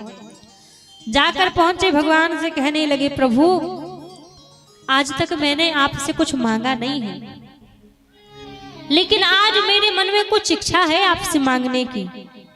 भगवान ने कहा मांगो, क्या चाहिए। सारी बात बता दी। भगवान मैं विवाह करना चाहता हूँ, यहाँ थोड़ी दूरी पर एक सुंदर नगर है, वहां की राजकुमारी है विश्व मोहिनी, बड़ी सुंदर है, कल उनका स्वयंवर है। तो भगवान मुझे लगता है मेरे रूप को देखकर शायद वो मुझसे विवाह ना करें, पर आपसे सुंदर तो इस संसार में कोई दूसरा है नहीं, तो आप एक दिन के लिए मुझे आप अपना रूप दे दो। भगवान से अपना रूप मांग लिया। नारद जी कहने लगे, प्रभु आज तक कुछ नहीं मांगा, पर आज मांग रहा हूं, आपन रूप देहु प्रभु मोही, आपन रूप देहु प्रभु मोही, आप भांति नहीं पावऊ कोई, आप भांति नहीं पावन हो, जेहि विधि होई नाथ हित मोरा, जेहि विधि होई नाथ हित मोरा, जेहि विधि होई नाथ हित मोरा, जेहि विधि होई नाथ हित मोरा, करहु सुबेगी दास मैं तोरा, करहु सुबेगी दास मैं तोरा। भगवान से कह रहे हैं, नाथ आपन रूप देव प्रभु मोही, एक दिन के लिए आप अपना रूप दे दो। अब भगवान सोच रहे हैं, नारद ने पहली बार कुछ मांगा है, मना नहीं कर सकता, यदि रूप मांगा है तो रूप देना पड़ेगा। लेकिन इतने में नारद जी के मुख से आगे निकला, प्रभु जेहि विधि होई नाथ हित मोरा, करहु सुबेगी दास में तोरा। भगवान तुरंत प्रसन्न हो गए। अब बात बन गई। अब जो बात नारद जी ने आगे कह दी, इस बात को सुन के बात बन गई। भगवान ने कहा ठीक है, अब मैं वही करूंगा जिसको करने से तुम्हारा हित हो गए। नारद जी से कहा ठीक है, मैं अपना रूप आपको दे दूंगा। अब रूप देने का तो कह दिया। अब नारद जी भोर की बेला हुई और नारद जी जैसे वहां से गए और स्वयं के रूप को जैसे नारद देख रहे हैं, तो नारद जी को लग रहा है कि मैं बड़ा सुंदर हूं, भगवान ने मुझे अपना रूप दे दिया। नारद जी को खुद तो लग रहा है कि मुझे रूप दिया है भगवान ने। अब यही बात सोचकर नारद जी पहुंच गए स्वयंवर में। स्वयंवर में जाके कहाँ बैठे नारद जी? सबसे प्रथम पहली सिंहासन पर जाकर बैठ गए। अब लग रहा है कि आज तो बस मेरा ही विवाह होना है। सामने से विश्व मोहिनी वरमाला लेकर आई और जैसे ही विश्व मोहिनी वरमाला लेकर आई महाराज, उसी ओर आ रही थी जहां नारद जी बैठे थे। और आज हम सभी के बीच में जिनके परम पूज्य पावन सानिध्य से ये राम कथा यहाँ पर हो रही है, परम पूज्य आचार्य श्री जयदेव जी महाराज का आगमन हम सभी के बीच में हुआ है। तो एक बार सभी लोग जोरदार तालियां बजाते हुए महाराज जी का स्वागत करेंगे। आज हम सभी को भी महाराज जी के आश्री वचन श्रवण करने का पावन सानिध्य यहाँ पर मिलेगा। एक कुर्सी लगवा दीजिए भैया इधर। तो जैसे ही नारद जी को देखा विश्व मोहिनी ने, तो उसी ओर जा रही थी, तो उस ओर से नारद जी को देखते ही वहां से लौट गई, उस ओर गई नहीं विश्व मोहिनी। जब उस ओर नहीं गई, दूसरी ओर विश्व मोहिनी जाने लगी, तो नारद जी को लगा कि शायद इन्होंने मुझे अभी देखा नहीं है। तो जिस ओर जा रही थी वहीं सामने जाकर नारद जी बैठ गए। अब जहां भी विश्व मोहिनी जावे नारद जी वहीं सामने जाके बैठ जाए, यत्र तत्र घूम रहे हैं। अब इतने में क्या हुआ, सामने से एक राजकुमार आए और विश्व मोहिनी गई जाकर उन राजकुमार के गले में जयमाला डाल दी। अब जैसे जयमाला डाल दी, वो राजकुमार तो विश्व मोहिनी को लेकर चले गए। अब जैसे चले गए महाराज, यहाँ से जब बड़े क्रोध में आकर नारद जी जाने लगे, भगवान शंकर ने अपने 2 गणों को भेजा था पीछे पीछे। अब वो दोनों गण नारद जी से कहने लगे, महाराज हमें लग रहा है कि आपसे ज्यादा सुंदर कोई दूसरा है नहीं, कम से कम एक बार जाके अपना मुखमंडल देख लो, कितने सुंदर लग रहे हो। अब जैसे कह और दिया तो और क्रोध बढ़ गया। बड़े क्रोध में नारद जी चले जा रहे थे, और जैसे क्रोध में नारद जी चले जा रहे थे, रास्ते में एक सरोवर पड़ा, और सरोवर में जैसी स्वयं की परछाई देखी, तो परछाई देखकर पता लगा कि इनको लग रहा था कि भगवान ने अपना रूप दिया है, पर भगवान ने अपना रूप नहीं दिया। भगवान ने किसका रूप दिया महाराज? मरकट बदन भयंकर देही, मरकट बदन भयंकर देही, देखत हृदय क्रोध भाते ही, देखत हृदय क्रोध भाते बीचाहि पंथ मिले दनुचारी, बीचाहि पंथ मिले धनुचारे, संग रमा सोई राजकुमारी, संग रमा सोई राजकुमारी। अब जैसी सरोवर में अपनी परछाई नारद जी ने देखी महाराज, मरकट बदन भयंकर देही, भगवान ने स्वयं का रूप नहीं दिया, बानर का रूप दिया था नारद जी को। बड़ा क्रोध आया, सीधे जा ही रहे थे भगवान के पास, इतने में भगवान तो सामने मिल गए। बीच ही पंथ, बीच रास्ते में भगवान खड़े हैं, एक तरफ लक्ष्मी जी खड़ी हैं, दूसरी तरफ आपने द्वापर युग में 16,108 विवाह किए, फिर भी आपको सुख नहीं मिला। स्वयं लक्ष्मी जिनके चरणों की दासी हैं, फिर भी मेरी प्रसन्नता आपसे देखी नहीं गई। आज भगवान शंकर जो विवाह करने के लिए मना कर रहे थे कि विवाह नहीं करना, आपने जबरदस्ती उनका विवाह कराया, बरबस होकर विवाह कराया। और मैं जो इतने प्रसन्नता से विवाह की कामना आपके सामने रख रहा था कि मेरा विवाह करवा दो, आज आपने मेरा विवाह नहीं करवाया, मेरा विवाह नहीं होने दिया। आप गए और राजकुमारी को लेकर आप यहाँ पर आ गए। कटु वचन जो मुख में आ रहा है नारद जी बोले जा रहे हैं। कहा आप भगवान हो, आपके ऊपर किसी का छत्र छाया नहीं है, तो इसका मतलब जो मन आएगा वही करोगे। आपको कोई रोकने वाला नहीं है, तो जैसा अच्छा लगेगा वही करोगे। सुनाते जा रहे, बोलते जा रहे हैं। आज जैसे नारी के विरह में मैं रुदन कर रहा हूँ, मैं रो रहा हूँ, मैं भी आपको श्राप देता हूँ। आपको भी संसार में मानव बनकर जाना पड़ेगा, और आप भी जंगल जंगल नारी के विरह में भटकोगे। मैं श्राप देता हूँ आपको। श्राप दे दिया महाराज। अब जब कहते हैं ना, जब एक बार व्यक्ति जितना भी क्रोध मन में भरा हो सब बाहर निकल जाए, सब बोल दे, तो मन अपने आप शांत हो जाता है। वही नारद जी के संग हुआ। सब बोल दिया, जब क्रोध निकल गया बाहर, और अब पश्चाताप हो रहा है, मैंने क्या क्या बोल दिया।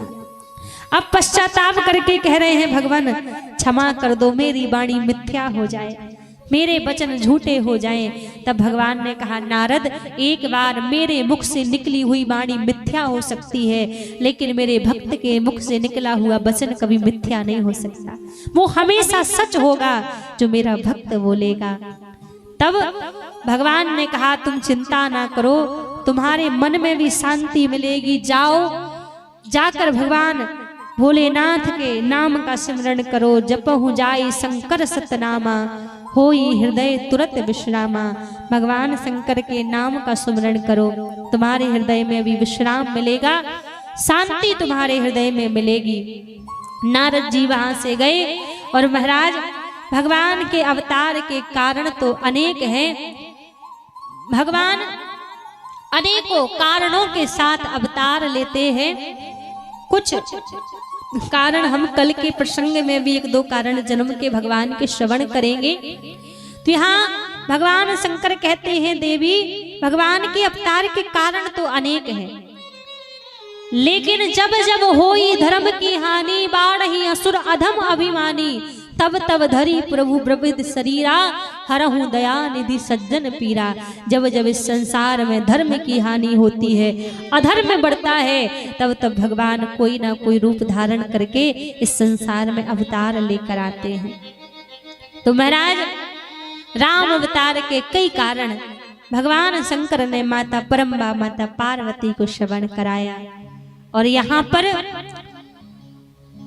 मनु शत्रुपा ने जो अखंड तपस्या की भगवान को पुत्र रूप में प्राप्त करने के लिए, तो आज मनु शत्रुपा की इस अखंड तपस्या से भगवान प्रसन्न होकर प्रकट हुए और कहा वरदान मांगो, क्या चाहिए। तो मनु महाराज ने कहा प्रभु चाहे तुम्हें समान सुत, तुम्हारे जैसा मुझे पुत्र चाहिए। तब भगवान ने पहले तो कह दिया कि तथास्तु, प्रसन्नता में कह दिया तथास्तु, फिर विचार करके कहने लगे आपने बड़ा कठिन वरदान मांग लिया, मेरे जैसा तो कोई दूसरा है ही नहीं, मैं अकेला ही हूँ, पर मैंने वरदान दिया है तो मैं तुम्हारे इस मनोरथ को रख के तो मैं स्वयं तुम्हारे घर पुत्र बनकर आऊंगा। वही मनु महाराज अवधपुरी के राजा दशरथ बनकर आए और शत्रुपा महारानी माता कौशल्या बनकर आई। यहाँ महाराज दशरथ के जीवन में इनको एक बार अपने जीवन में बड़ा कष्ट हुआ, बड़ी गिलानी हुई कि मेरे घर कोई संतान नहीं है, कोई पुत्र नहीं है। एक बार भूपति मन माही, भयउ गिलानी मोरे सुत नाही। एक बार का समय था, आकाश मार्ग में महासंग्राम का युद्ध चल रहा था और उस महासंग्राम के युद्ध में महाराज दशरथ को शक्ति लगी तो महाराज दशरथ मूर्छित हो गए, मूर्छित होकर गिर पड़े और जैसे गिर पड़े तो जटायु ने अपने पंखों पर झेल लिया। जब पंखों पर झेल लिया थोड़ी देर में महाराज दशरथ की मूर्छा टूटी तो देखा कि मैं एक पक्षी के पास हूँ। कहा आपने मेरे प्राणों की रक्षा की है, आप मांगो आपको क्या चाहिए मैं प्रदान करूंगा।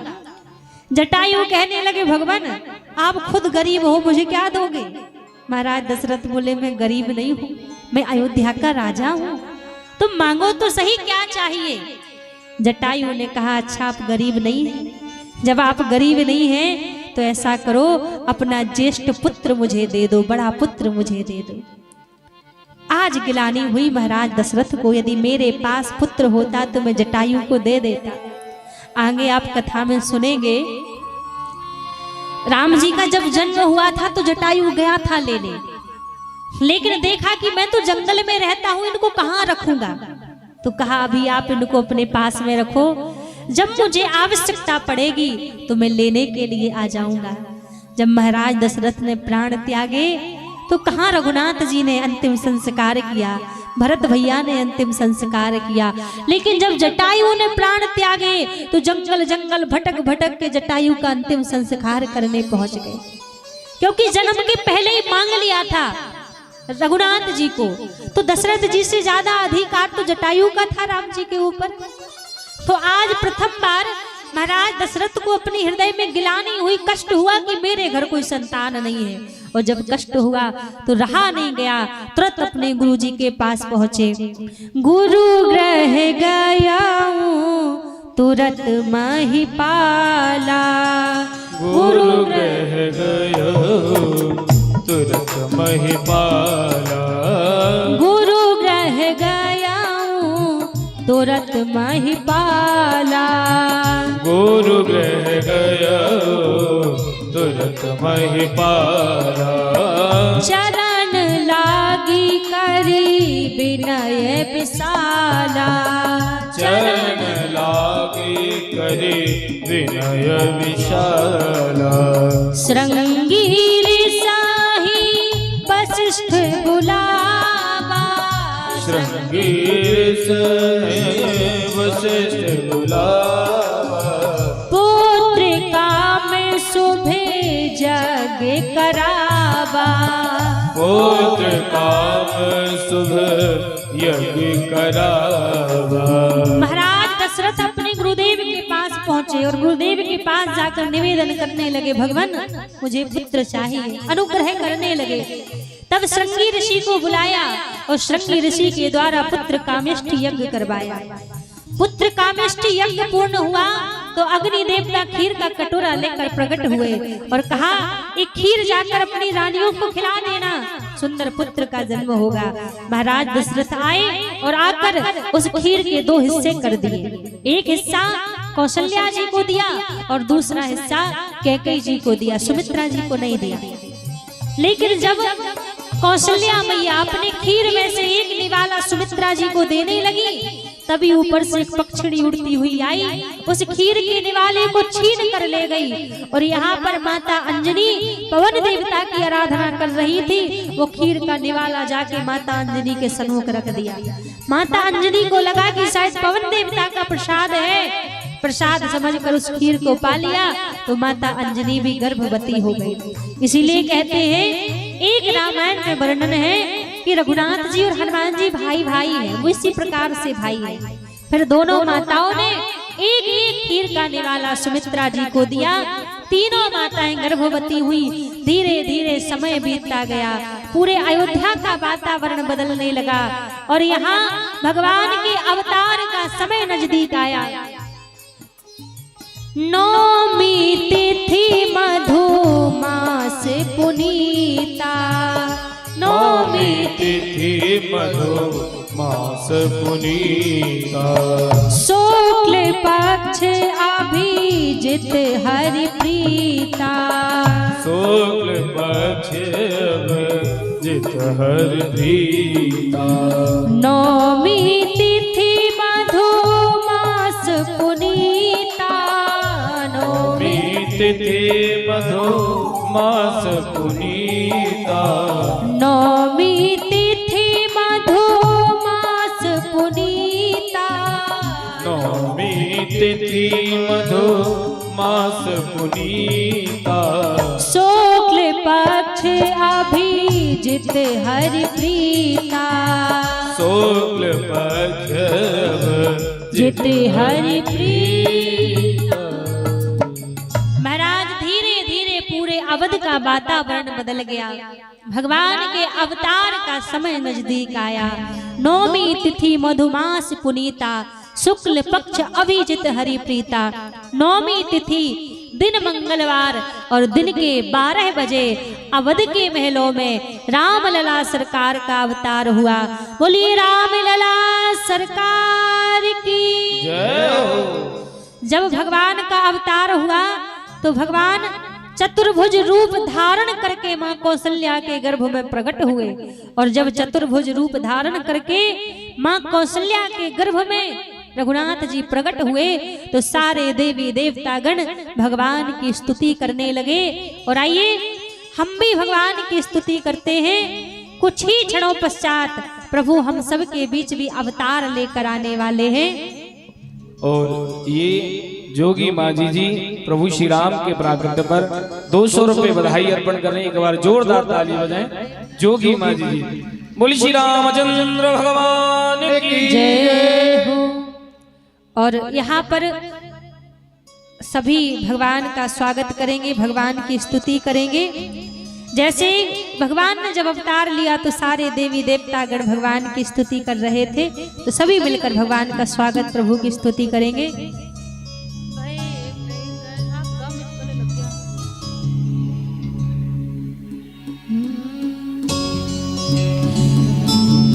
भय प्रगट कृपाला दीन दयाला कौसल्या हितकारी हर्षित में तारी मुनि मनहारी जन अनुरागी भयो प्रगट श्री कंता एकम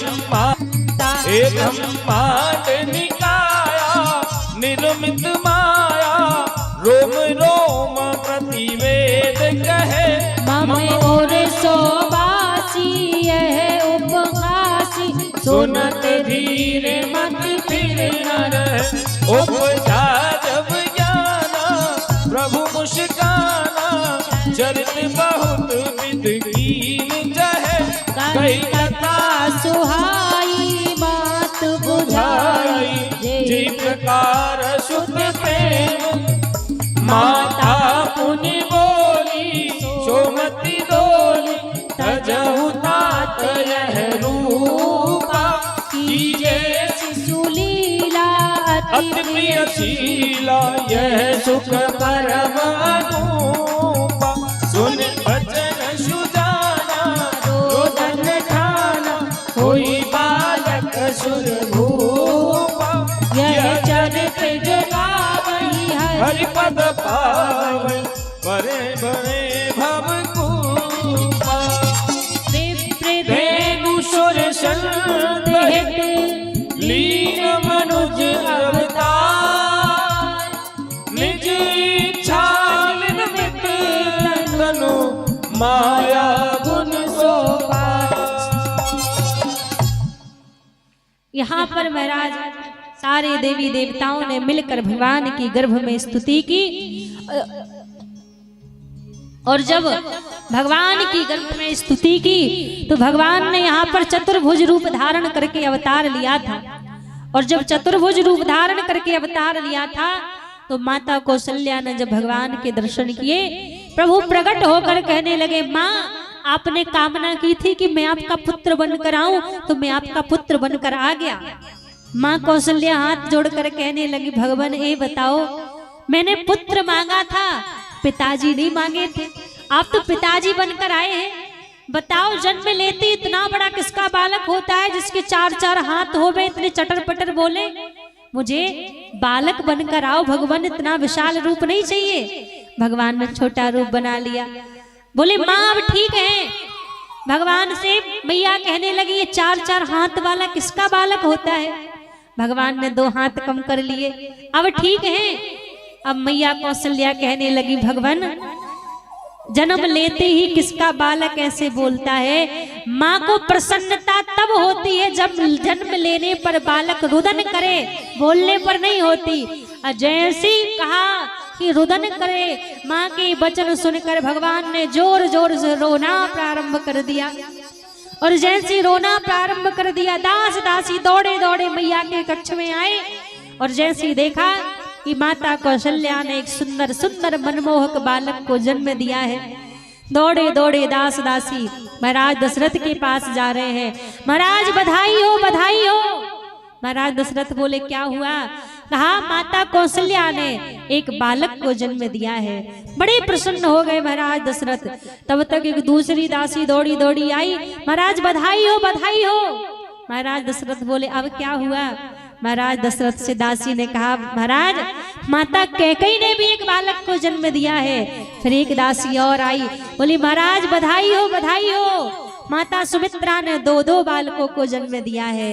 अब तो पूरे अयोध्या में आनंद छाने लगे, सब बधाइयां गाने लगे, मंगल गीत गाने लगे। और हम सभी के बीच में भी भगवान का बस आगमन होने को जा रहा है। तो कौन कौन चाहता है कि भगवान जल्दी से हमें दर्शन देने के लिए आ जाएं? सभी चाहते हैं? तो आइए सभी दोनों हाथ ऊपर खड़े करके सभी स्वागत करेंगे प्रभु का। और ये राजा भगत खेसर से 100 रुपए भगवान के चरणों में बधाई अर्पण किए। एक बार जोरदार ताली बजाएं। राजा भगत जी खेसर से 102 रुपए। और हम सभी के बीच बड़े ही सुंदर प्रभु श्री राम पधार रहे हैं। एक बार जोरदार जयकारे के साथ प्रभु का स्वागत करेंगे। बोली राजा रामचंद्र भगवान की जय हो। राजा रामचंद्र भगवान की जय हो। चारों भैया जय हो। भैया अभी टॉफी वगैरह कोई नहीं लुटाएगा। श्री राधे राधे श्याम सभी ध्यान देंगे, अभी टॉफियां न लुटाएं। अरे प्रभु जी श्री राधे इधर ध्यान नहीं दे रहा कोई। श्री राधे अभी एक चॉकलेट बिस्किट अभी नहीं लुटाने हैं, किसी को भी नहीं लुटाने हैं। अभी ना कोई खड़ा होगा, सभी अपने स्थान पर ही बैठे रहेंगे। अभी नहीं लुटाने हैं, इसको अभी रखे रहने दो, ये बाद में लुटेंगे। हाँ अभी नहीं। बोलिए राम लला सरकार की जय हो। हे प्रगटे हैं चारों भैया अवध में बाजे बधैया।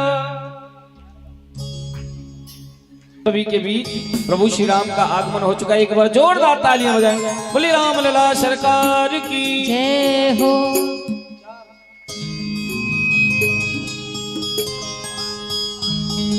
हम सभी के बीच में भगवान पधार चुके हैं। महाराज दशरथ के साथ प्रभु हम सबके बीच में आ चुके हैं। और हमारे राजा भैया जी से निवेदन है, अपनी पूर्ण समिति को लेकर आप मंच पर पधारें। समिति के सभी सदस्य मंच पर पधारें। हमारे राजा भैया जी समिति के सभी सदस्यों को लेकर मंच पर पधारेंगे। हो प्रगटे हैं चारों भैया अवध में बाजे बधैया। प्रगटे हैं चारों भैया अवध में बाजे बधैया।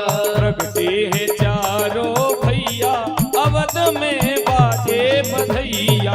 प्रगटे हैं चारों भैया अवध में बाजे बधैया। हे बाजे बधैया बाजे बधैया बाजे बधैया बाजे बधैया। बाजे बधैया बाजे बधैया।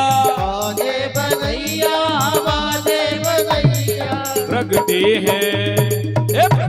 हैं चारों भैया अवध में बाजे बधैया। ये है चारों भैया अवध में बाजे बधैया। प्रगटे हैं चारों भैया अवध में बाजे बधैया। प्रगटे हैं चारों भैया अवध में बाजे बधैया। हे बाजे बधैया बाजे बधैया। बाजे बधैया बाजे बधैया। बाजे बधैया बाजे बधैया। बाजे बधैया बाजे बधैया। प्रगटे हैं चारों भैया अवध में बाजे बधैया। प्रगटे हैं चारों भैया अवध में बाजे बधैया।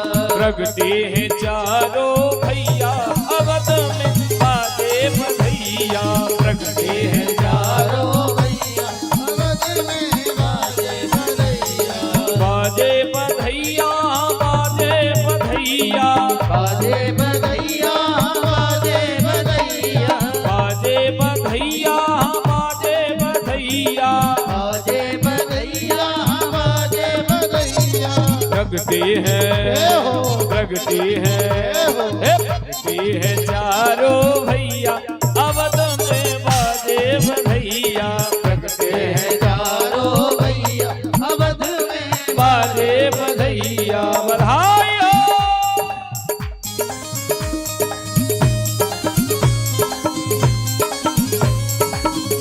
रामचंद्र भगवान की जय हो।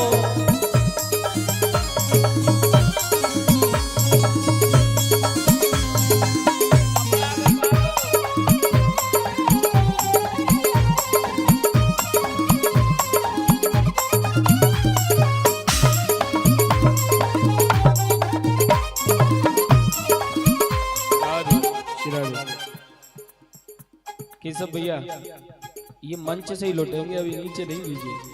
हाँ बाद में, अभी बाद में उत्सव होगा ना, उस समय पे अभी पूजन होगा, उसके बाद उत्सव होगा। हाँ उत्सव के समय पर सभी लौटाया जाएगा, अभी ना लौटाएं। और जो आज बधाई में जो वस्त्र आए हैं देवी जी के, मैं राजा भैया से निवेदन करूंगा आप ठाकुर जी का, प्रभु श्री राम का पूजन कर वस्त्र और बधाई अर्पण करें।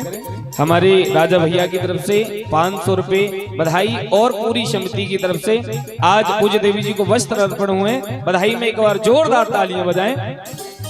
ये प्रेम की बात है। आज बड़ी सुंदर भाव से राजा भैया पूरे बांका में घूमते रहे, जब जाकर के ये पसंद आया है। एक बार जोरदार ताली बजाइए राजा भैया के लिए। हो प्रगटे हैं चारों भैया अवध में बाजे बधैया, प्रगटे हैं चारों भैया अवध में बाजे बधैया।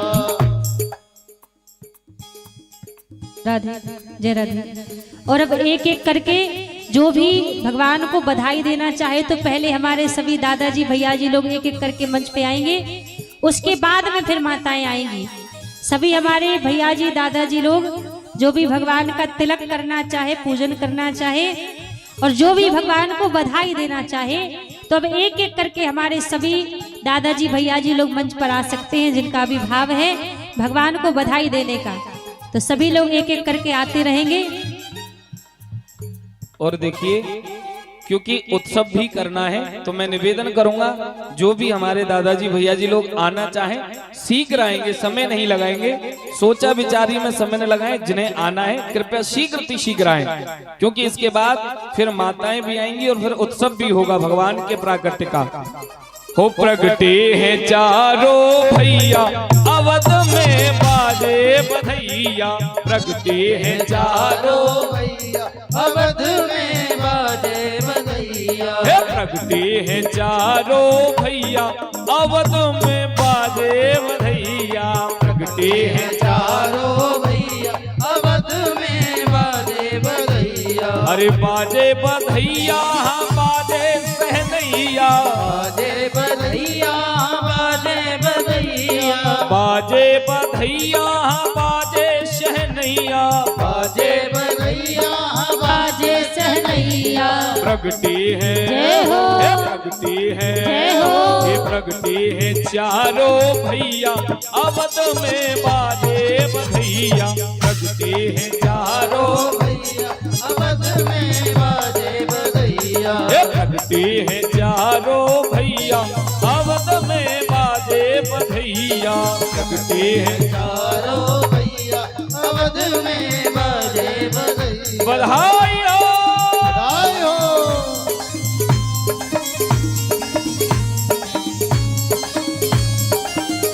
ये हो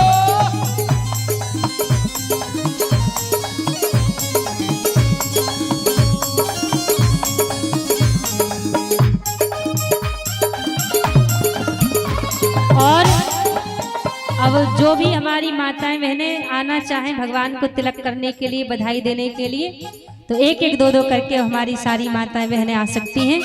जिनका भी भाव हो अब भगवान को बधाई देने का, तिलक पूजन करने का, तो एक एक दो दो करके जल्दी जल्दी सभी लोग आते रहेंगे जिनको भी आना है।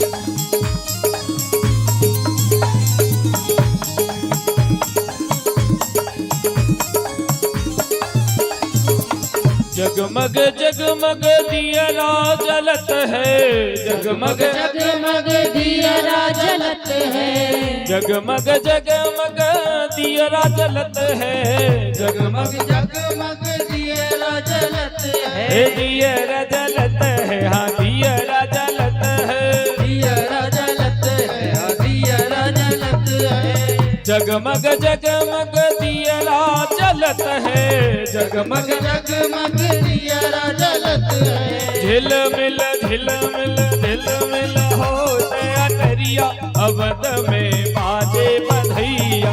झिलमिल होते अटरिया, अवध में बाजे बधैया। ओ झिलमिल होते अटरिया, अवध में बाजे बधैया। झिलमिल होते अटरिया, अवध में बाजे बधैया। अरे बाजे बधैया, हाँ बाजे सहनैया। बाजे बधैया बाजे सनैया। बाजे बधैया, हाँ बाजे सहनैया। बाजे बधैया बाजे सनैया। प्रगटे हैं प्रगटे हैं प्रगटे हैं चारों भैया, अवध में बाजे बधैया। प्रगटे हैं चारों भैया, अवध में बाजे बधैया। बधाई हो।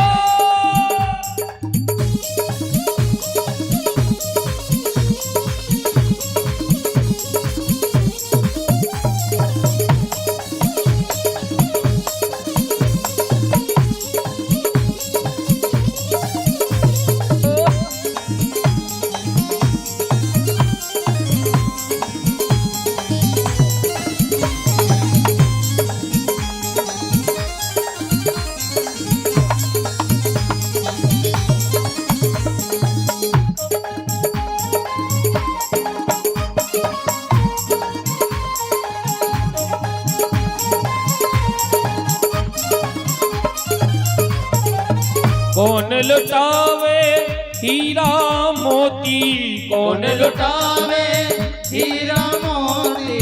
कौन लुटावे हीरा मोती।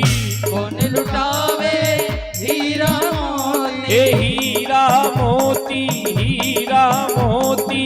हीरा मोती हीरा मोती। ए हीरा मोती हीरा मोती। हीरा मोती हीरा मोती। कौन लुटावे हीरा मोती। कौन लुटावे हीरा मोती। कौन लुटावे रुपैया, अवध में बाजे बधैया।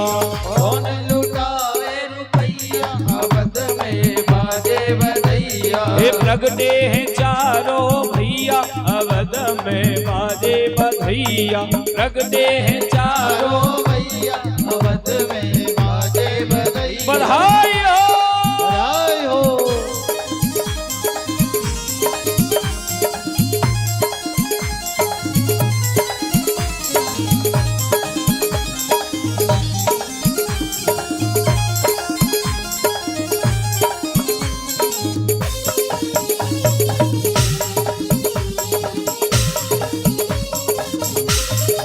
राधे।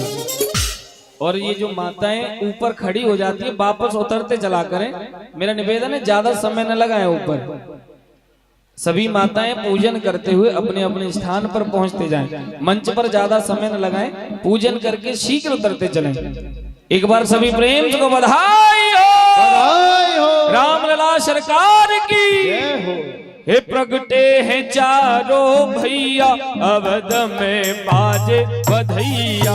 प्रगटे हैं चारों भैया, अवध में बाजे बधैया। हे प्रगटे हैं चारों भैया, अवध में बाजे बधैया। प्रगटे हैं चारों भैया, अवध में बाजे बधैया। अरे बाजे बधैया बाजे बधैया। बाजे बधैया बाजे बधैया। बाजे बधैया बाजे शहनैया।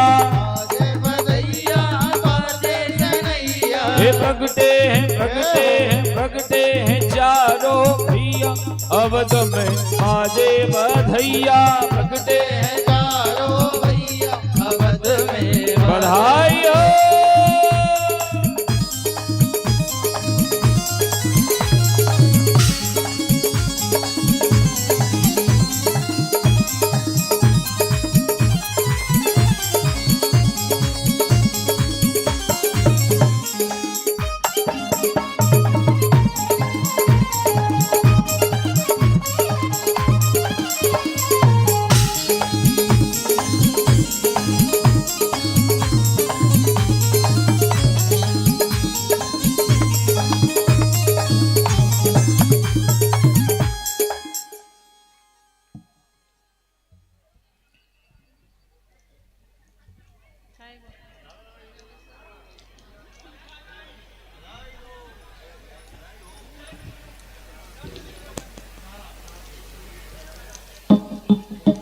और आज जो प्रभु श्री राम के स्वरूप में है, जो अभी बधाई दे रही हैं, वही जानकी माँ है। एक बार जोरदार तालियां बजाएं इनके लिए।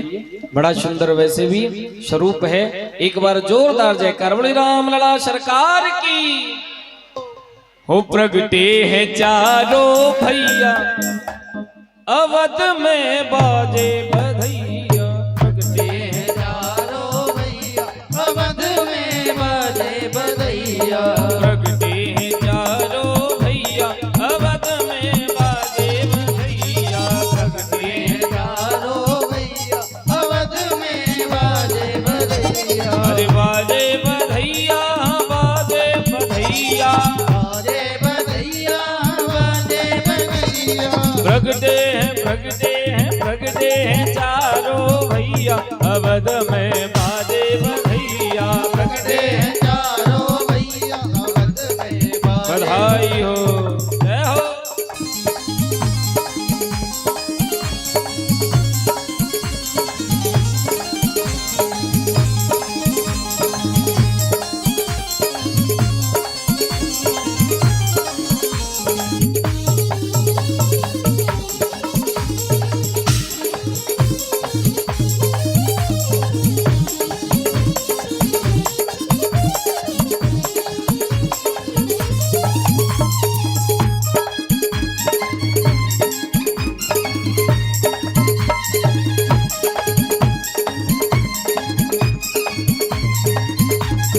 राजा लुटावे धन और दौलत। राजा लुटावे धन और दौलत। राजा लुटावे धन और दौलत। राजा लुटावे धन और दौलत। हो रानी रानी लुटावे रुपैया अवध में बाजे बधैया। रानी लुटावे रुपैया अवध में बाजे बधैया। हो रानी लुटावे रुपैया अवध में बाजे बधैया। रानी लुटावे रुपैया अवध में बाजे बधैया। हे प्रगटे हैं चारों भैया अवध में बाजे बधैया। प्रगटे हैं चारों भैया अवध में बाजे बधैया। हो नगरी हो अयोध्या सी। नगरी हो अयोध्या हे नगरी हो अयोध्या सी। नगरी हो अयोध्या हो रघुकुल सघराना हो। रघुकुल घराना हो। चरण हो राघव के जहाँ मेरा ठिकाना हो। चरण हो राघव के वहाँ मेरा ठिकाना हो। हे नगरी हो अयोध्या सी। नगरी हो अयोध्या हे नगरी हो अयोध्या सी। नगरी हो अयोध्या हो रघुकुल सघराना हो। रघुकुल घराना हो।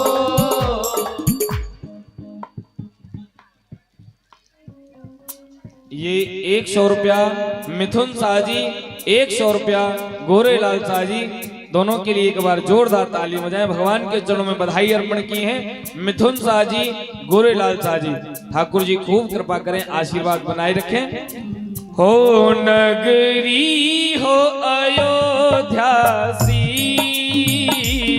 नगरी हो अयोध्या सी। नगरी हो अयोध्या सी। नगरी हो अयोध्या सी। हो रघुकुल सा घराना हो। रघुकुल सा घराना हो। और चरण हो राघव के जहाँ मेरा ठिकाना हो। चरण हो राघव के जहाँ मेरा ठिकाना हो। चरण हो राघव के जहाँ मेरा ठिकाना हो। चरण हो राघव के जहाँ मेरा ठिकाना हो।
भरत जैसा हो त्याग भरत जैसा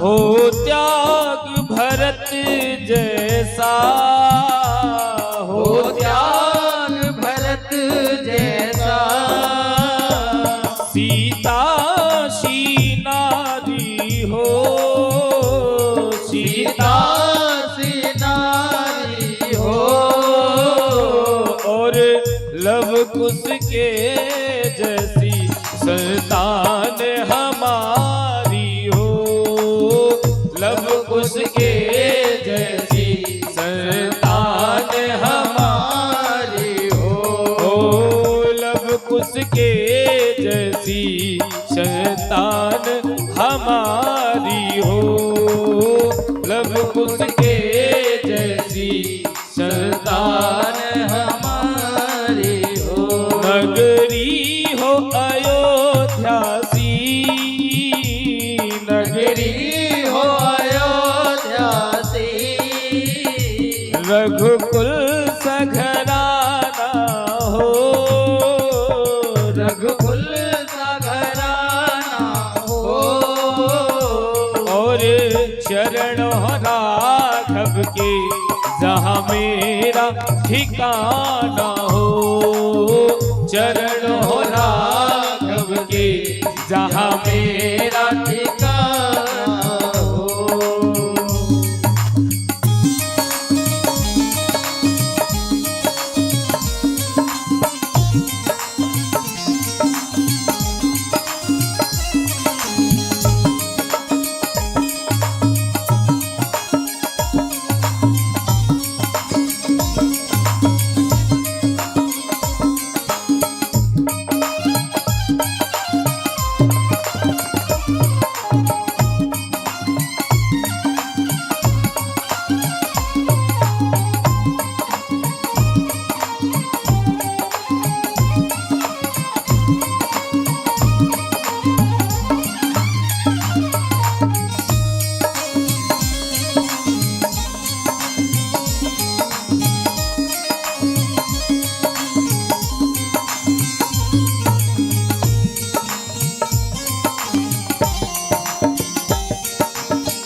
मेरी जीवन नैया हो मेरी जीवन नैया हो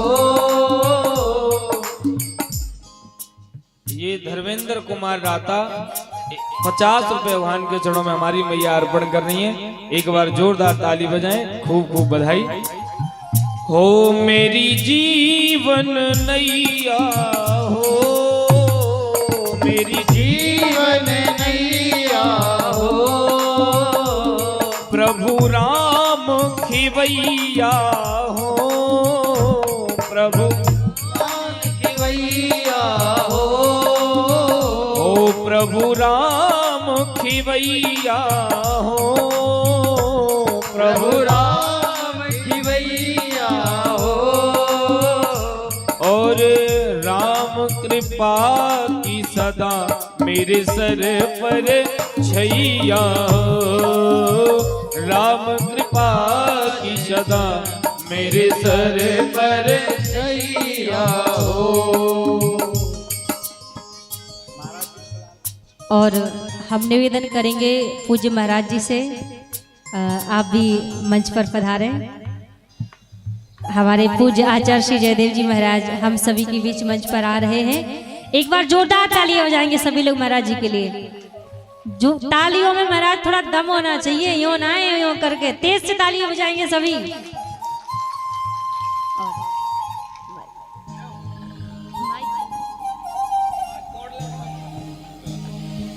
आज हम सभी को महाराज जी का पावन सानिध्य यहाँ पर प्राप्त हुआ है।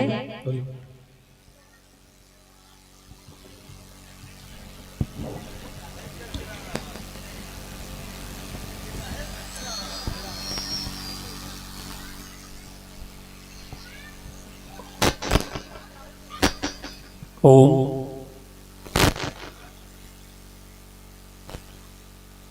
बड़ा ही सौभाग्य आज रामनवमी की पावन शुभ अवसर पे राता पंचायत के पावन नगरी गाजी राता के पुरानी ठाकुरबाड़ी के पावन प्रांगण में 9 दिवसीय भगवान श्री राम जी की राम कथा का कथा श्रवण कर रहे तमाम इस क्षेत्र के पंचायत के तमाम सभी मातृशक्ति हमारे बड़े बड़े तमाम पुण्यात्मागण बहुत बहुत आभार साधुवाद। और दूर देश से चल करके आई है ब्रजधाम से वृंदावन धाम से बहन देवी गौरप्रिया जी, उनकी सभी ब्रजवासी साथ में आए हैं। एक बार पूरी पंचायत की ओर से, हम सब की ओर से सभी ब्रजवासियों का जोरदार आभार, अभिनंदन, बहुत बहुत आभार।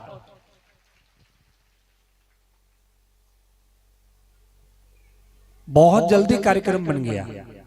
अचानक एक दिन 10 दिन पहले, कार्यक्रम प्रारंभ होने से 8 या 10 दिन पहले राजा भाई का मुझे फोन आया कि महाराज जी हमारी इच्छा है कि ठाकुरबाड़ी में, मैं तो काफी दिन से जान रहा हूं, मैं इस क्षेत्र में 12-15 साल से जुड़ा हूं, सनातन धर्म का प्रचार प्रसार कर रहा हूं आपके बीच में, तो मैं जान रहा हूं ठाकुरबाड़ी के बारे में।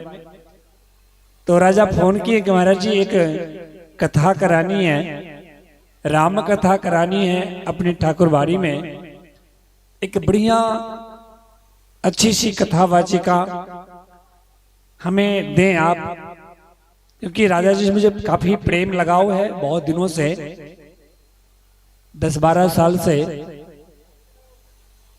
तो हम लोग निश्चित रूप से मैं प्रयास करता हूं। और बहन जी का प्रोग्राम 30 मार्च से कहीं और बना हुआ था, वो भी अपने ही यज्ञ था। 29 तारीख को उसका जल यात्रा करवाए थे, अब 30 का ही कार्यक्रम बना हुआ था बहन जी का। मैं एक बात और बता दूं, बहन जी का राता पंचायत में, राता में ही नवंबर में कार्यक्रम होना था। मुखिया जी आए हुए हैं, हमारे भाई विवेकानंद जी, डॉक्टर साहब विवेकानंद ताती जी, इनके यहाँ होना था, लेकिन कुछ वैचारिक कार्यक्रम संयोग नहीं बनने से वो कार्यक्रम कैंसिल हो गया। राता में होना था, पुराने राता में बहन जी का नवंबर में। तो हमेशा मन में चल रही थी बात कि मैंने बहन जी को एक बात कही थी कि खैसर के बगल में एक राता गांव है, वहां पर कार्यक्रम कराने की बात हुई थी। तो भगवान से कह रहे थे, हे प्रभु, हमने बहन जी को वचन भी दिया था कि कार्यक्रम करवाएंगे, हो नहीं पाया, तो चलो जब प्रभु की कृपा होगा हो जाएगा। तो राता में ही जो नवंबर में कार्यक्रम आपका हम कैंसिल किए थे, वो अब इसी राता में हुआ। मैं राजा भाई को बहुत बहुत आभार देना चाहता हूँ, बहुत बहुत साधुवाद, धन्यवाद। संतों की वाणी कभी व्यर्थ नहीं जाता, और ऋषियों ने कहा व्यर्थ ना जाए देव ऋषि वाणी। संत ने विद्वान को समय दिया था राता में कार्यक्रम कराएंगे, तो 2-3 महीने के बाद ही हुआ, लेकिन बहुत सुंदर और इतनी भव्य दिव्य कार्यक्रम। मुझे लग रहा है कि 12-15 साल से मैं क्षेत्र में घूम रहा हूँ, राता पंचायत में इतना बढ़िया भगवत कथा है, राम कथा का दिव्य कार्यक्रम पूरी पंचायत में कभी कहीं नहीं हुआ। वैसे तो यज्ञ करवाए थे हम 2016 में, लेकिन कथा इतना सुंदर यज्ञ में भी नहीं करा पाए थे। वो भी अपना ही प्रोग्राम था, ये भी अपना ही प्रोग्राम है, लेकिन जो सही है वो सही है।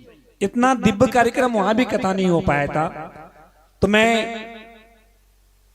सभी कार्यकर्ताओं को, हमारे ललन जी हैं, बड़ी मेहनती उस यज्ञ में भी लगे थे, और राजा भाई भी उस यज्ञ में बड़ा योगदान दिए थे, और यहाँ तो अहम भूमिका निभा रहे हैं। और कार्यक्रम से पहले भी हम आए थे कि कहाँ मंच बनना है, कहाँ पंडाल बनना है, तो लगभग घंटों बैठ करके हमने मुआयना भी किया था कि महाराज जी ये गेहूं लगा हुआ था उसमें, महाराज जी ये दीवार पे हम लोग मंच बनाएंगे और सुंदर रहेगा, 1000-2000 बहु बेटियां आ जाएंगी क्षेत्र से, तो आराम से मिलकर बहुत अच्छा जगह है।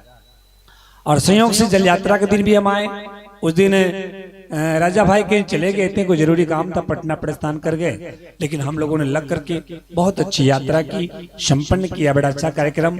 और बहन जी भी रोज फोन कर रही थी कि बहन महाराज जी आप आ नहीं रहे, नजर नहीं आ रहे, तो एक बड़े कार्यक्रम की तैयारी चल रही है अपनी, तो उसी कार्यक्रम में हम व्यस्त थे।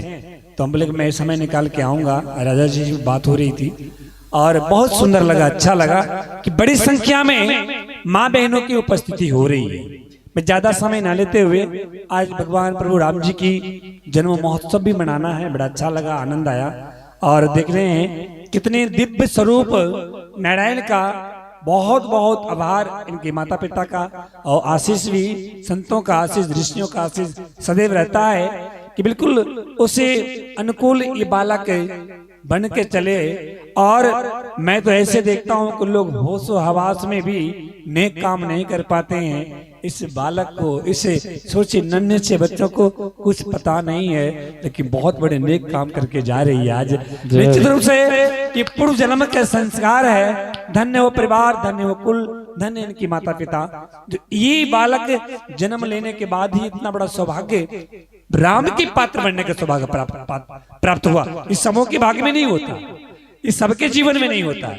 तो निश्चित रूप से ये राम जी की कृपा है, तब जाकर के सुंदर कार्यक्रम बना है। और मैं एक बात बताना चाहता हूँ, पूरे हिंदुस्तान में, पूरी भारत में एक अद्भुत माहौल बने हुए हैं भारतीय संस्कृति की प्राचीन परंपराओं को जन की चेतना जगाने का। और देखिए अभी बता रहे थे कि महाराज जी राम स्वरूप जो बालक हैं वो बालिका है, और जो बहन जी हैं वो बहन जी हैं। बहुत लोग ऐसे हैं जो बेटा बेटी में भेदभाव रखते हैं, बहुत लोग हैं अभी भी, लेकिन मैं मानता हूं बिहार में नहीं है, कम लोग हैं, लेकिन कुछ लोग हैं। मैं बता देना चाहता हूं कि आज के डेट में इतनी विकसित देश में विकसित विचारधारा के साथ भारत चल रहा, कोई बेटा बेटी में भेदभाव नहीं है। अगर होता तो आज देखिए बहन जी व्यास गद्दी पे बैठ करके, भारत के प्रधानमंत्री भी आएंगे तो व्यास गद्दी का नतमस्तक होता है। हिंदुस्तान का सबसे उच्च आसन व्यास गद्दी होते हैं, और व्यास गद्दी पे बैठ करके पूरी हिंदुस्तान को एक ऋषि का संदेश चैनल के माध्यम से दे रही है। कोई भेदभाव नहीं है बेटा बेटी में। ये करता है कि आपने जो संतान को जन्म दिया उसे उत्तम संस्कार दिया करें, वो बालक हो या बालिका हो। आप उत्तम संस्कार नहीं देंगे तो वो बालक गलत रास्ते पे चल जाएगा, अलग मार्ग पे जाएगा, जिससे समाज का, राष्ट्र का, कुल का, परिवार का, माता पिता का बहुत बड़ी हानि होती है। इसलिए मैं आग्रह करूंगा, बहुत अच्छे कार्यक्रम यहाँ पे सभी भाइयों ने करवाया है। मैं धन्यवाद और साधुवाद सबों को देता हूँ।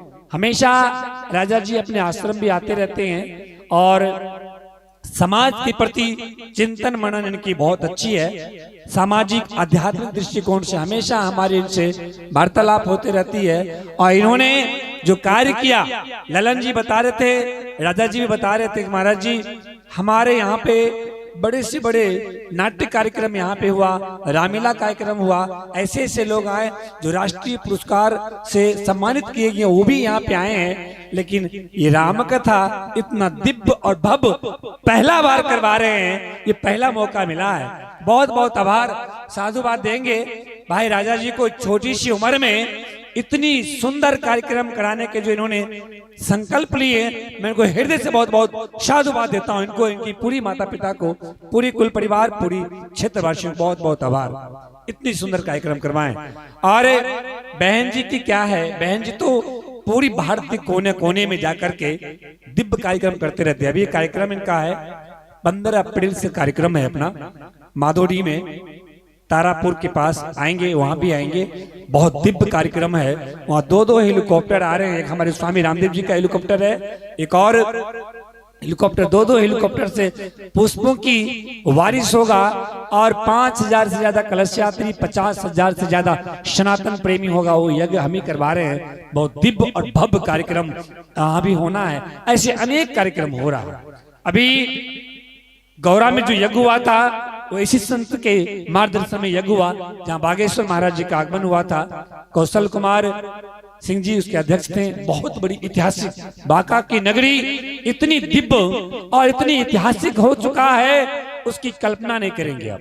आजादी के 77 वर्षों के बाद ये आपको सौभाग्य मिला और 144 वर्षों के बाद प्रयागराज के जो पावन मेला लगा था महाकुंभ के नाम से आप जानते हैं, और उस संगम पे 4 बूंद अमृत का धारा गिरा और पूरी दुनिया उस पर आई थी। मैं बता देना चाहता हूँ, जो 4 बूंद जिसमें रखा था वो कलश में था, और जो कलश मिला था वो बांका की धरती मंदार पर्वत के मंथन से वो अमृत धारा मिला था। तो हम लोग आगामी बड़ी तैयारी में लगे हुए हैं और आगामी बागेश्वर महाराज से, धीरेन्द्र के शास्त्री जी महाराज से आग्रह भी किया गया था कि आपने पटना में घोषणा किया था कि आगामी 5 लाख किलोमीटर की पद यात्रा करना है और वैचारिक आध्यात्मिक धार्मिक परिवर्तन बिहार की पावन धरती से होगा। तो 13 दिन की पद यात्रा मंदार की पावन धरा से गया के पावन धरती तक पद यात्रा, जिसमें 3 दिन महाराज श्री ने घोषणा की है। 3 दिन बागेश्वर महाराज स्वयं मंदार से चलकर के गया के लिए प्रस्थान करेंगे पद यात्रा, और ये सौभाग्य आप सभी वासियों को प्राप्त होगा। आगामी अभी 3 जून को उनका जन्मदिन है, हम सब लोग 3 जुलाई को जन्मदिन है, हम सब लोग जाएंगे, बहन जी भी जाएंगे। बहन जी का जो घर है जन्मभूमि महाराज जी के बगल में ही है, बहुत दूर नहीं है, दोनों एक ही प्रांत से। वैसे मूलवासी बहन जी भोपाल से ही हैं, महाराज जी भी भोपाल से ही हैं, मध्य प्रदेश से ही हैं, तो वहीं उधर से ही हैं। तो हम लोग भी जाएंगे अभी जुलाई में, उनका जन्मदिन पे विशेष बैठ के वार्तालाप भी होगी। बहुत बहुत आभार, साधुवाद इतने पुनित कार्यक्रम में, और आते रहेंगे बीच में भी। पूर्णावती के दिन विसर्जन होगा वो तब भी हम आएंगे। बहुत धन्यवाद देता हूँ, आपने अच्छा कार्यक्रम करवाया। पूरी राता पंचायत वासियों को आभार, साधुवाद, धन्यवाद। जितने हमारे म्यूजिशियन टीम है, और हम हमेशा पवन जी जो भजन गाते हैं ना, जटाधारी जी हैं, इनको हम भजन सम्राट कहते हैं। भजन की संग्रह हजारों भजने याद किए हुए हैं, और अपने तो लगभग सैकड़ों कार्यक्रम करवाए हैं। एक दो ने सैकड़ों कार्यक्रम में हमेशा जाते रहते हैं। मैं इनको भी बहुत बहुत धन्यवाद, आभार, साधुवाद। और जितना हमारे स्वयंसेवक के एक ड्रेस में है, सभी स्वयंसेवक युवाओं को भी बहुत बहुत साधुवाद, धन्यवाद देता हूँ। हमारे बड़े बूढ़े पुण्यात्मागण गांव के हैं, उनको भी आभार, साधुवाद देते हैं। चैनल वाले भाई आए हैं, मैं इनको भी धन्यवाद दूंगा कि आप उपासना के माध्यम से पूरी भारत को कथा और राधा पंचायत को बताने के जो दायित्व ले रहे हैं, बहुत बहुत धन्यवाद, आभार। और ललन जी, हम आग्रह करेंगे राजा जी, जगदेव महाराज जी का आप अभिनंदन करें।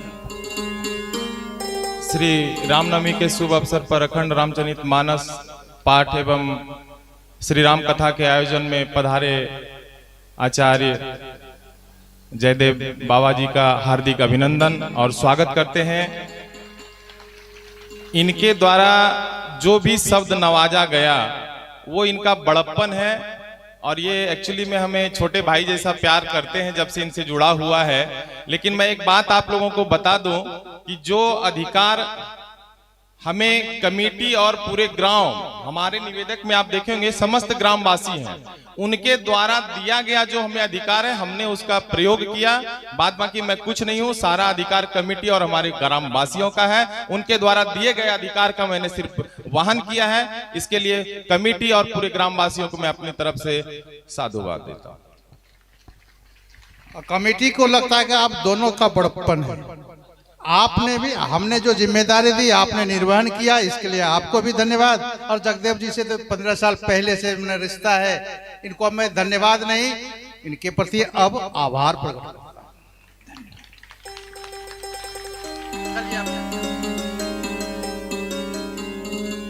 श्री राधे। अब सभी अपनी अपनी जगह खड़े हो जाएंगे।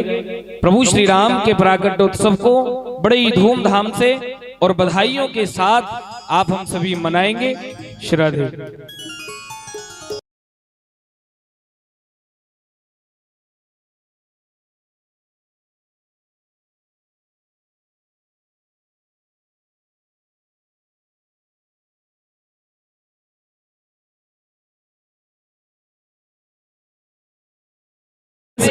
थोड़ा सा इस बांस को थोड़ा बचा के रखेंगे।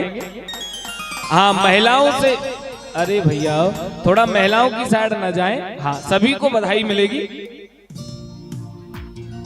और ये बांस से थोड़ा सा पीछे रहिएगा।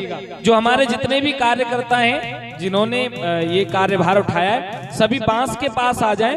जो बांस से थोड़ा थोड़ा पीछे करेंगे। हाँ, एक बार सभी प्रेम को बधाई हो, बधाई हो, बधाई हो। और अब आप हम सभी बड़ी सुंदर धूमधाम से बधाई उत्सव को मनाएंगे।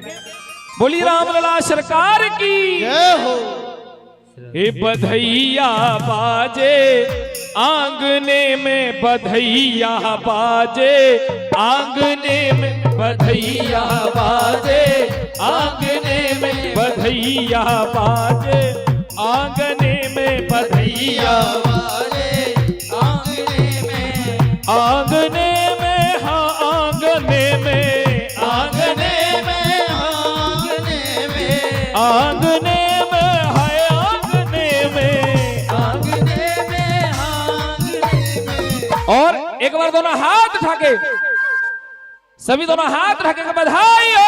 बधाई हे बधैया बाजे आंगने में, बधैया बाजे आंगने में, बधैया बाजे आंगने में, बधैया बाजे आंगने में। हे चंद्रमुखी मृग नैनी अवध की, चंद्रमुखी मृग नैनी अवध की, चंद्रमुखी मृग नैनी अवध की, चंद्रमुखी तेरी अवध मृग नैनी अवध की, मृग नैनी अवध की, चंद्रमुखी मृग नैनी अवध की, चंद्रमुखी बधैया बाजे आंगने में, बधैया बाजे आंगने में, बधैया बाजे आंगने में, बधैया बाजे आंगने में, बधाई हो।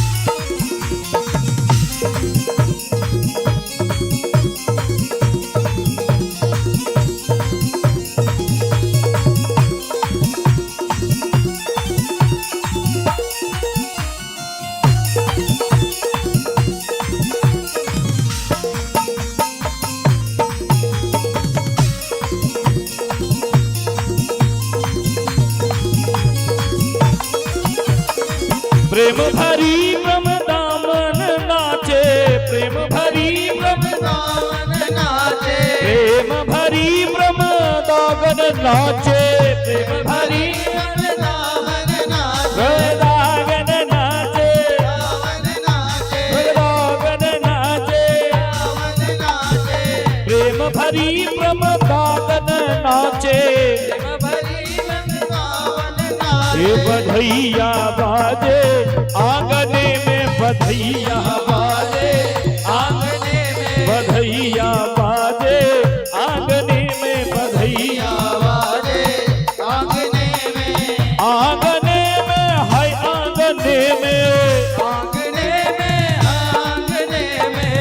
ऐसे नहीं, सभी दोनों हाथ उठा करके, सभी दोनों हाथ रखे कहें, हे बधैया बाजे आंगने में, बधैया बाजे आंगने में, बधैया बाजे आंगने में, बधैया बाजे आंगने में, आंगने में, हाय आंगने में, आंगने में, आंगने में, आंगने में, हाय आंगने में, आंगने में, आंगने में। एक बार दोनों हाथ रखेंगे, जय श्री राम, जय जय श्री राम। हे बधैया बाजे आंगने में, बधैया बाजे आंगने में, बधैया बाजे आंगने में, बधैया बाजे आंगने में। बधाई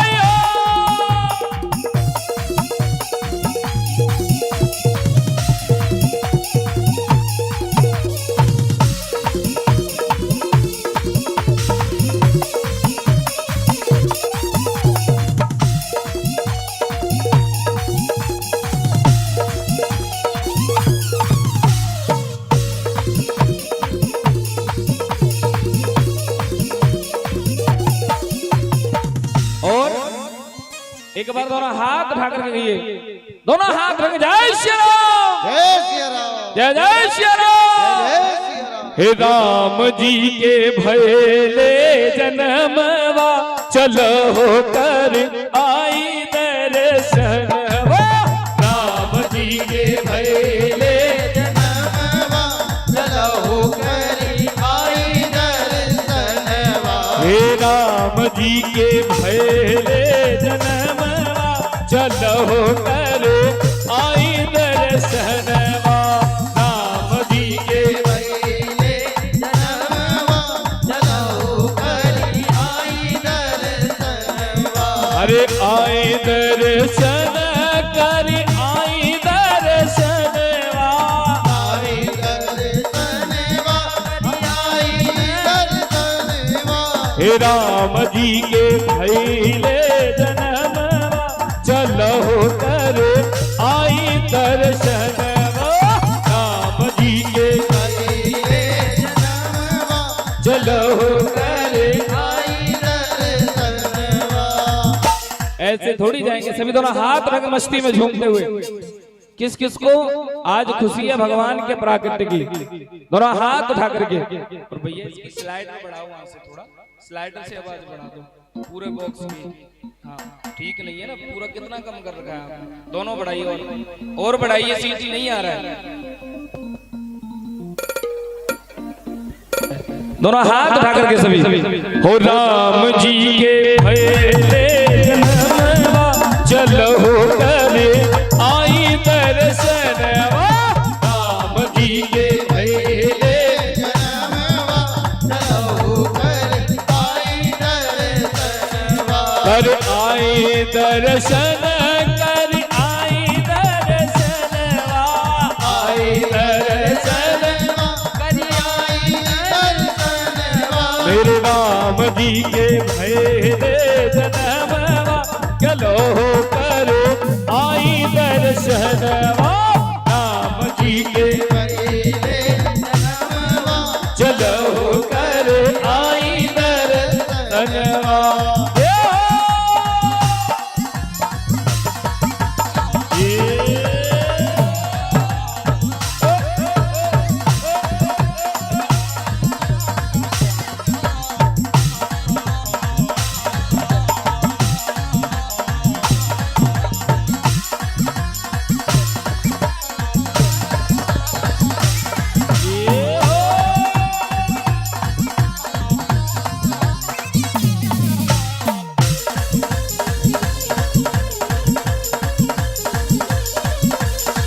और एक बार सभी प्रेम से बधाई हो, बधाई हो, बधाई हो। भोजन करके आए हो, जाके करोगे? अभी ना करे, दोनों हाथ लगे बधाई, बधाई हो। और बड़ा सुंदर उत्सव है और पूरी समिति ने मिलकर बड़ी सुंदर व्यवस्था की है। तो दोनों हाथ उठा कर कहिए, हो श्री राम के भक्तों ने ये दरबार सजाया है। आप सभी ने मिलकर के बड़ा सुंदर प्रभु श्री राम का भव्य भगवा लहराया है। दोनों हाथ उठा कर, श्री राम के भक्तों ने ये दरबार सजाया है। श्री राम के भक्तों ने दरबार सजाया है। ओ श्री राम के भक्तों ने ये दरबार सजाया है। श्री राम के भक्तों ने दरबार सजाया है। और आचार्य जदेव जी ने, आचार्य जदेव जी ने ये भगवान लहराया है। आचार्य जदेव जी ने भगवान लहराया है। श्री राम के भक्तों ने ये दरबार सजाया है। प्रभु राम के भक्तों ने दरबार सजाया है। और एक बार दोनों हाथ उठने चाहिए पूज्य महाराज श्री के स्वागत में। सभी दोनों हाथ उठा करके, वो आचार्य जदेव जी ने, आचार्य जदेव जी ने ये भगवान लहराया है। भगवान लहराया है। वो आचार्य जरब जी ने भगवान आया है। आचार्य देव जी ने भगवान लहराया है। ओ कोई लाया फूल की माला, कोई लाया फूल की माला, कोई लाया संग दुशाला, कोई लाया फूल दुसारा, कोई लाया संग दुशाला, कोई लाया रंग दुसारा। और आप हम सबने क्या चाहा, दोनों हाथ उठा करके, दोनों हाथ उठा के कहें, ओ हम सबने मिल करके, ओ हम सबने मिल करके ये नाम दोहराया है।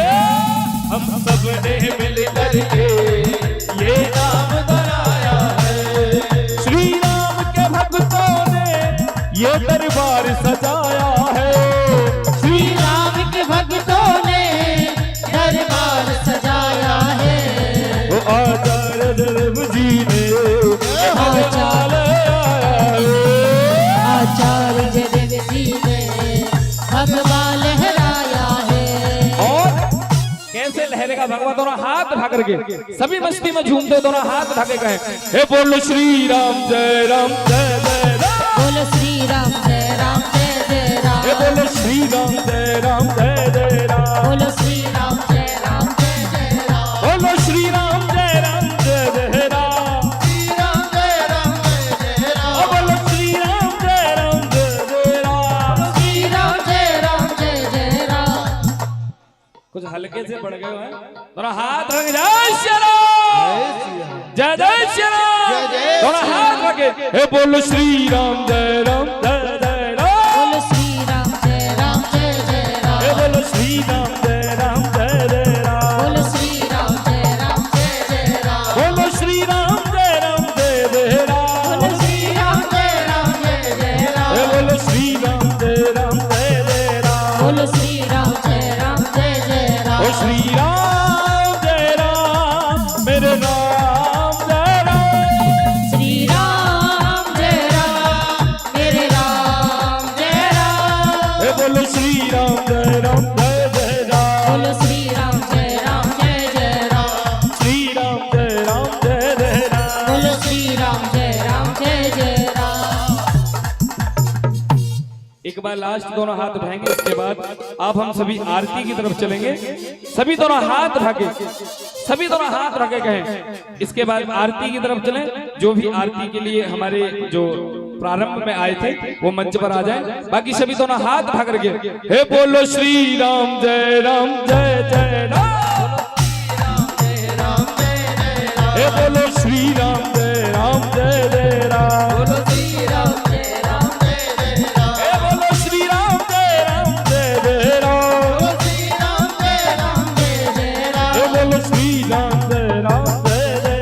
बोलो श्री राम जय राम जय जय राम।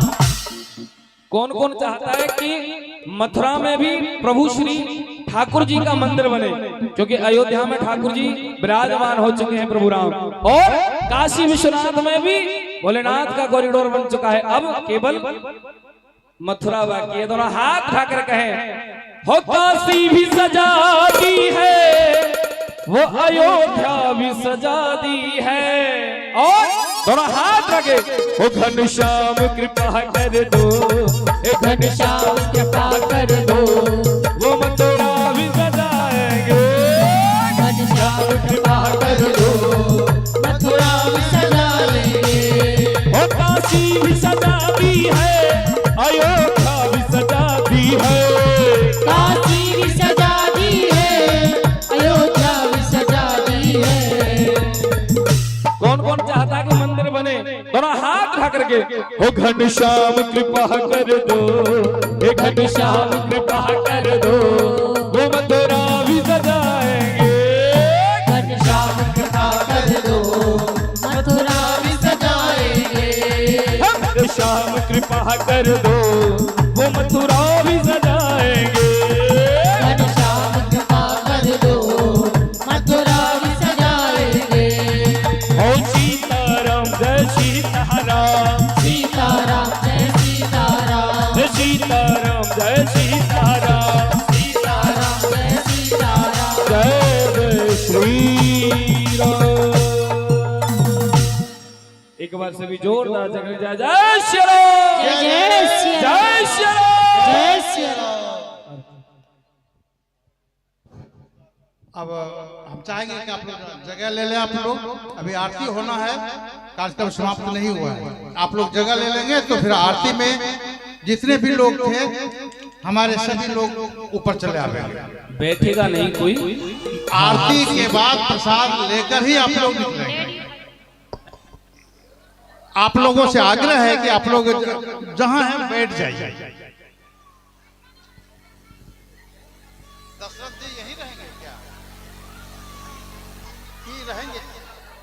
अब हो गया कार्यक्रम, हो गया ना? अच्छा, ड्रेस खोलने तक आप लोग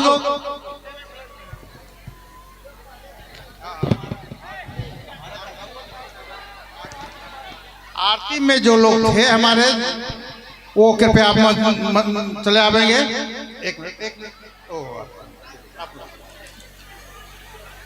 जितने भी हमारे थे, प्रमोद कुमार सिंह, भारत शाह, गरीब शाह, हीरालाल मंडल जी, अश्वनी शर्मा जी, फेकू शर्मा जी, सुबितलाल पंडित जी, नारद यादव जी, उदय यादव जी, चंद्रशेखर ठाकुर और शंकर कुमार सिंह, जितने लोग हैं वो कृपया चले आवेंगे मंच पर।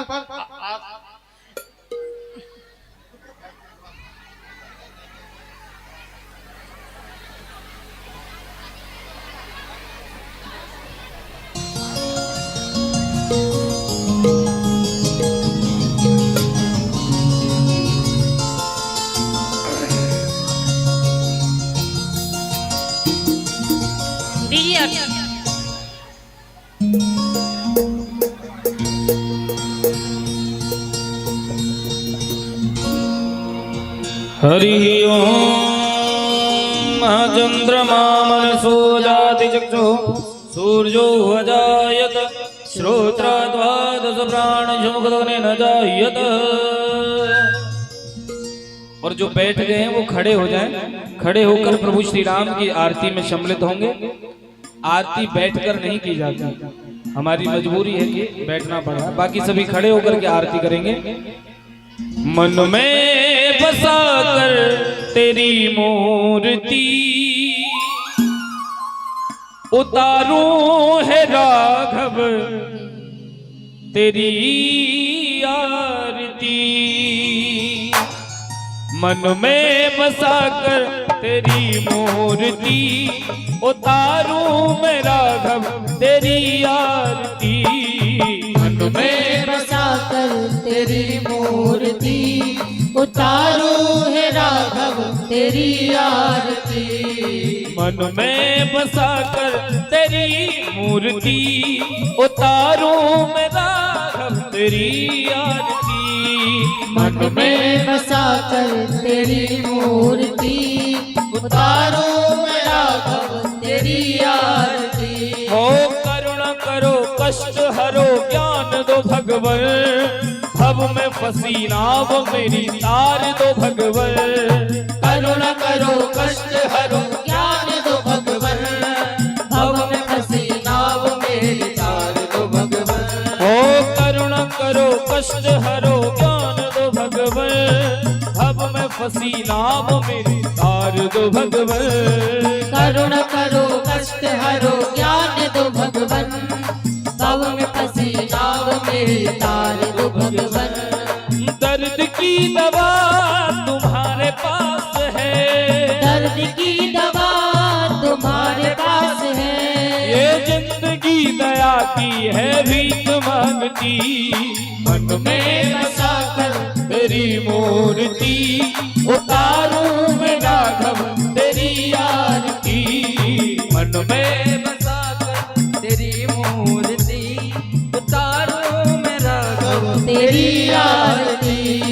मांगू तुझसे क्या मैं यही सोचूं भगवन, जिंदगी जब तेरे नाम कर दी अर्पण। मांगू तुझसे क्या मैं यही सोचूं भगवन, जिंदगी जब तेरे नाम कर दी अर्पण। मांगू तुमसे क्या मैं यही सोचूं भगवन, जिंदगी जब तेरे नाम कर दी अर्पण। मांगू तुझसे क्या मैं यही सोचूं भगवन, जिंदगी जब तेरे नाम कर दी अर्पण। सब कुछ तेरा कुछ नहीं मेरा, सब कुछ तेरा कुछ नहीं मेरा, सब कुछ तेरा कुछ नहीं मेरा, सब कुछ तेरा कुछ नहीं मेरा। ओ चिंता है तुमको प्रभु संसार की, मन में बसा कर तेरी मूर्ति, उतारूं मैं राघव तेरी आरती। मन में बसा कर तेरी मूर्ति, उतारूं मैं राघव तेरी आरती। वेद तेरी महिमा गाए संत करे ध्यान, नारद गुणगान करे छेड़ वीणाता।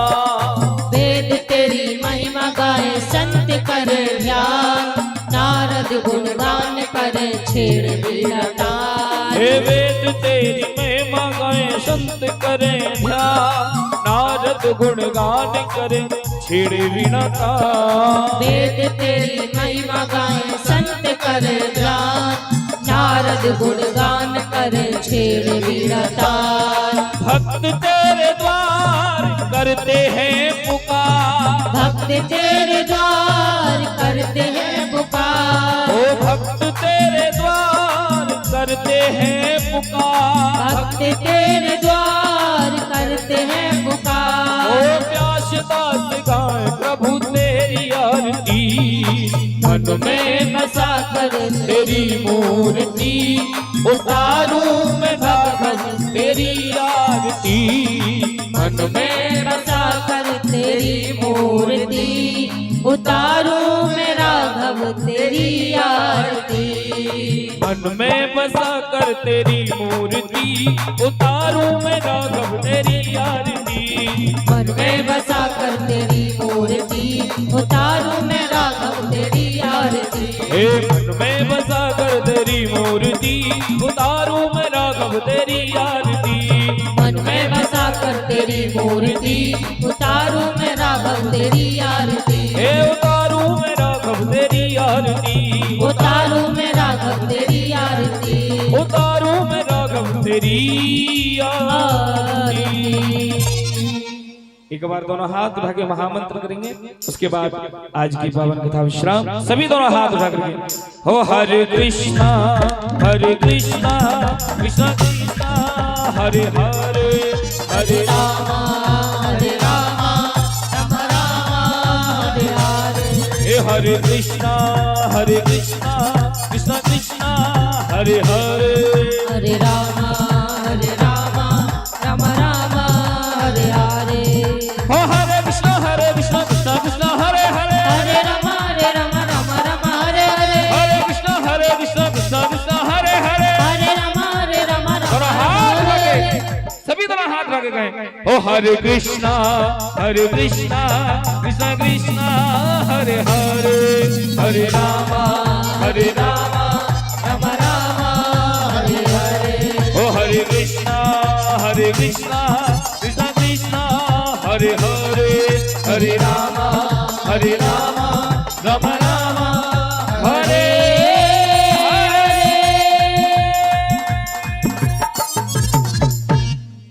बोले राम लला सरकार की जय, राम लला सरकार की जय। सभी अब बड़े सुंदर बैठ करके आराम से प्रसाद और आरती लेंगे। पूज्य महाराज श्री राधे, सभी लोग प्रसाद लेकर के प्रस्थान करेंगे। आराम से बैठ जाएं, भगदड़ ना हो, इसलिए सभी माँ बहन बहु बेटियां पुण्यात्मागण बैठ जाएंगे। बस ये पावन मौका मिला है जीवन में, कभी कभी ऐसा अवसर आता आपके जीवन में। और आज भगवान राम जी की राम कथा का चौथा दिवस है, चतुर्थ दिन बहुत सुंदर, और पंचम 5 दिन और कथा होना है। कथा 4 दिन होगा, 5वां दिन कथा का विश्राम बहुत सुंदर करेंगे हम लोग। सभी लोग नित्य दिन एक आग्रह भी करेंगे, जो लोग आ रहे हैं अपने साथ 1-2 और लाया करो, बुला करके पुण्य मिलेगा, ध्यान रखेंगे। कुछ लोग हैं जो गलत काम कर करके गलत रास्ते पे गलत मार्ग पे बताने के दिन रात लगे हुए हैं। हम लोग भी अच्छे काम करके अच्छे मार्ग पे लोगों को बताने में दिन रात लगे रहेंगे, निश्चित रूप से वैचारिक परिवर्तन होगा। आज राता पंचायत के पावन नगरी राता गाजी राता के ठाकुरबाड़ी के प्रांगण में बहुत सुंदर दिव्य भगवान राम जी के राम कथा श्रवण कर रहे हैं आप लोग। रात्रि 12 बजने को चला है, उसके बाद भी आप लोग इतनी आनंद पूर्वक ऐसा लग रहा है कि शाम 6 बजा है, उसके बाद भी प्रेम के साथ कथा श्रवण कर रहे हैं। आज चतुर्थ दिवस समापन हुआ, 5 दिन और कथा चलेगा आप सबके बीच में, सभी लोग आएंगे। कथा का भरपूर आनंद आप लोग लेने की साथ साथ निश्चित रूप से कथा सुनने से जीवन में वैचारिक आध्यात्मिक परिवर्तन होता है और कई जन्मों के पापों का क्षय भी होता है, नाश भी होता है। निश्चित रूप से आध्यात्मिक लाभ होगा, धार्मिक लाभ होगा और आपके बच्चे साथ में कथा सुनने के लिए आएंगे, उसमें धार्मिक संस्कार चेतना भी जागेगा आपके अंदर। बहुत बहुत आभार, साधुवाद, भाई श्री ललन।